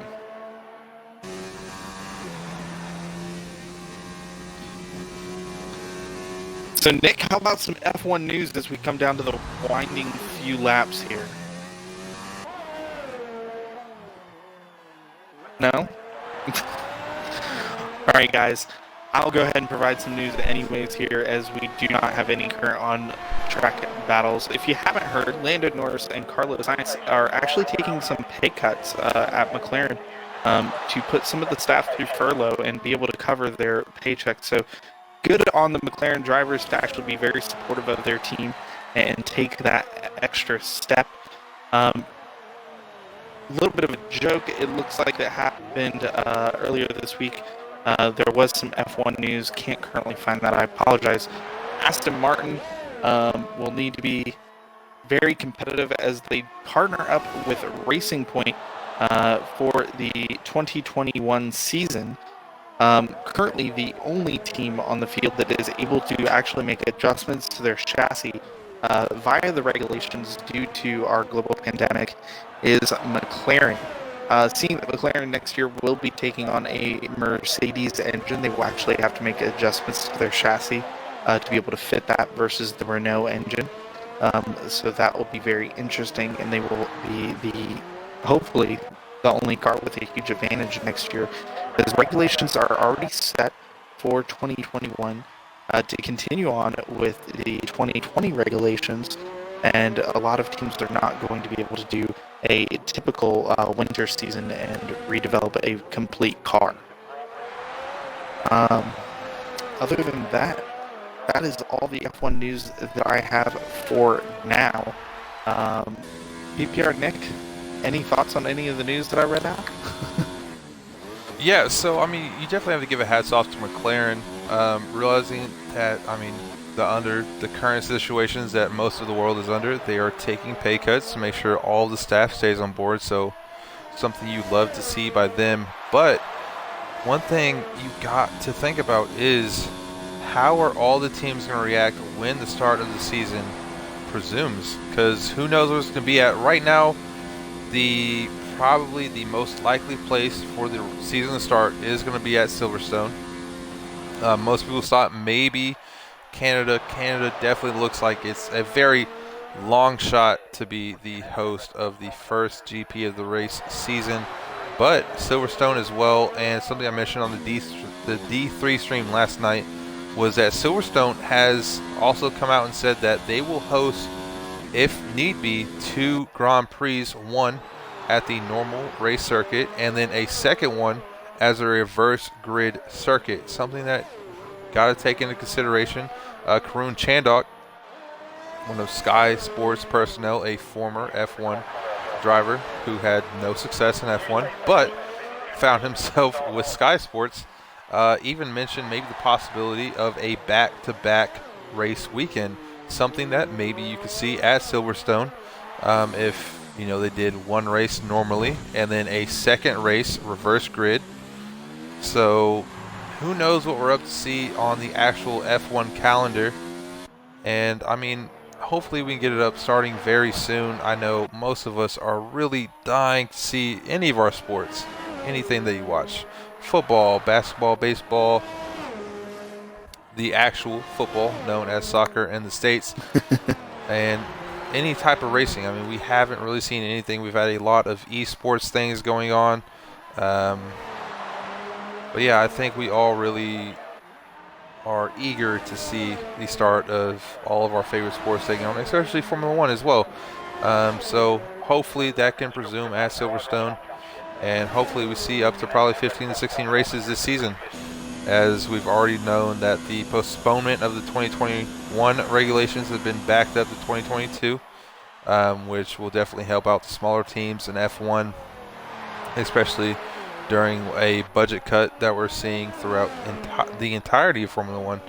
So I can't wait for the day where I am waking up on a Sunday morning or a very late Saturday night to catch some F1 action, as we are now on the final lap here at Baku for PPR. Absolutely, Nick. Bernie Ecclestone actually came out this week and was asked what his opinion was and what he would currently do. And he's actually quite surprised that Liberty Media hasn't scrapped the entire season already. Which is crazy, but I think more and more every day that goes by, we are getting closer and closer to a full-on, super season, as some people have talked about, going straight into January all the way. And then, obviously testing starting up in February, and then us starting up shortly after in March, so only 1 month really off. as Ginger Horizon comes around the final little bend there in the straight to take his podium finish by a full 16 seconds as he lets off the gas and is coasting just to show his dominance here and celebrate a little bit there with the McLaren team. Very much so. And then we have Marlon Conga now up here in P2, looking across the line. Great race by him. John going to finish off the final podium spot here in P3. Aero Brackish still very far back, 28 seconds in fact from John. His tire strategy did not work out, something I pointed out very early, or I should say halfway into the race, and even after his last stop. So he's going to finish P4 as Groggy and Brawny Man have already been lapped, so they're 6th and 7th respectively. Dark Ghost and Sprightly going to finish off their last laps, but here comes Aero Brackish making some great contact with the wall. P4 for him. And here comes PPR double OT to finish off the rest of the grid. And what a race we had tonight. I can't tell you how crazy it's been. Everyone watching already knows, but hats off to Ginger Horizon. We'll get him in here for a race interview. But Marlon Conga doing very well in the Mercedes to pick up a podium tonight. It's been a very hectic race. Quite the hectic race indeed. Absolutely. Ariel Brackish celebrating a small victory down there in the pit lanes with the fastest lap today of a 140.1. So congratulations to him. Great attempt at the top steps there as we see the top three on the podium. Yes, and all of our top 3 drivers have been invited to the race room, the race interviews, as we now are joined by Ginger Horizon. Hopefully Marlon and John join fairly soon. But we'll start off right now with Ginger. So, I mean, just take us through your race. I mean, quite the hectic Baku race, but still, you finished up on P1. As it actually looks like Ginger doesn't have a mic. So if Ginger, you just let us know your thoughts. Just text it to me, and I'll call it out to all of our viewers. How you feel about the race, how you feel about your finish, and everything. But John, we're visited by him, finishing P3 in the Haas. So John, I mean, what was your insight on the race? How do you feel about it? Multiple safety cars, multiple collisions with everybody, but in the end, you finished on the podium. So, what's your feelings about that race? I'm a little pissed off because I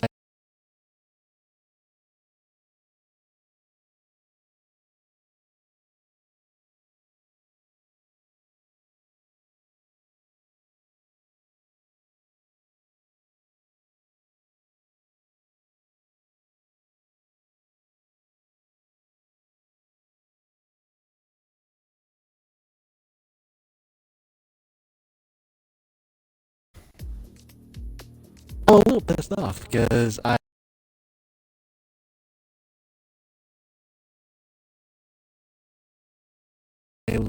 had a great safety car jump.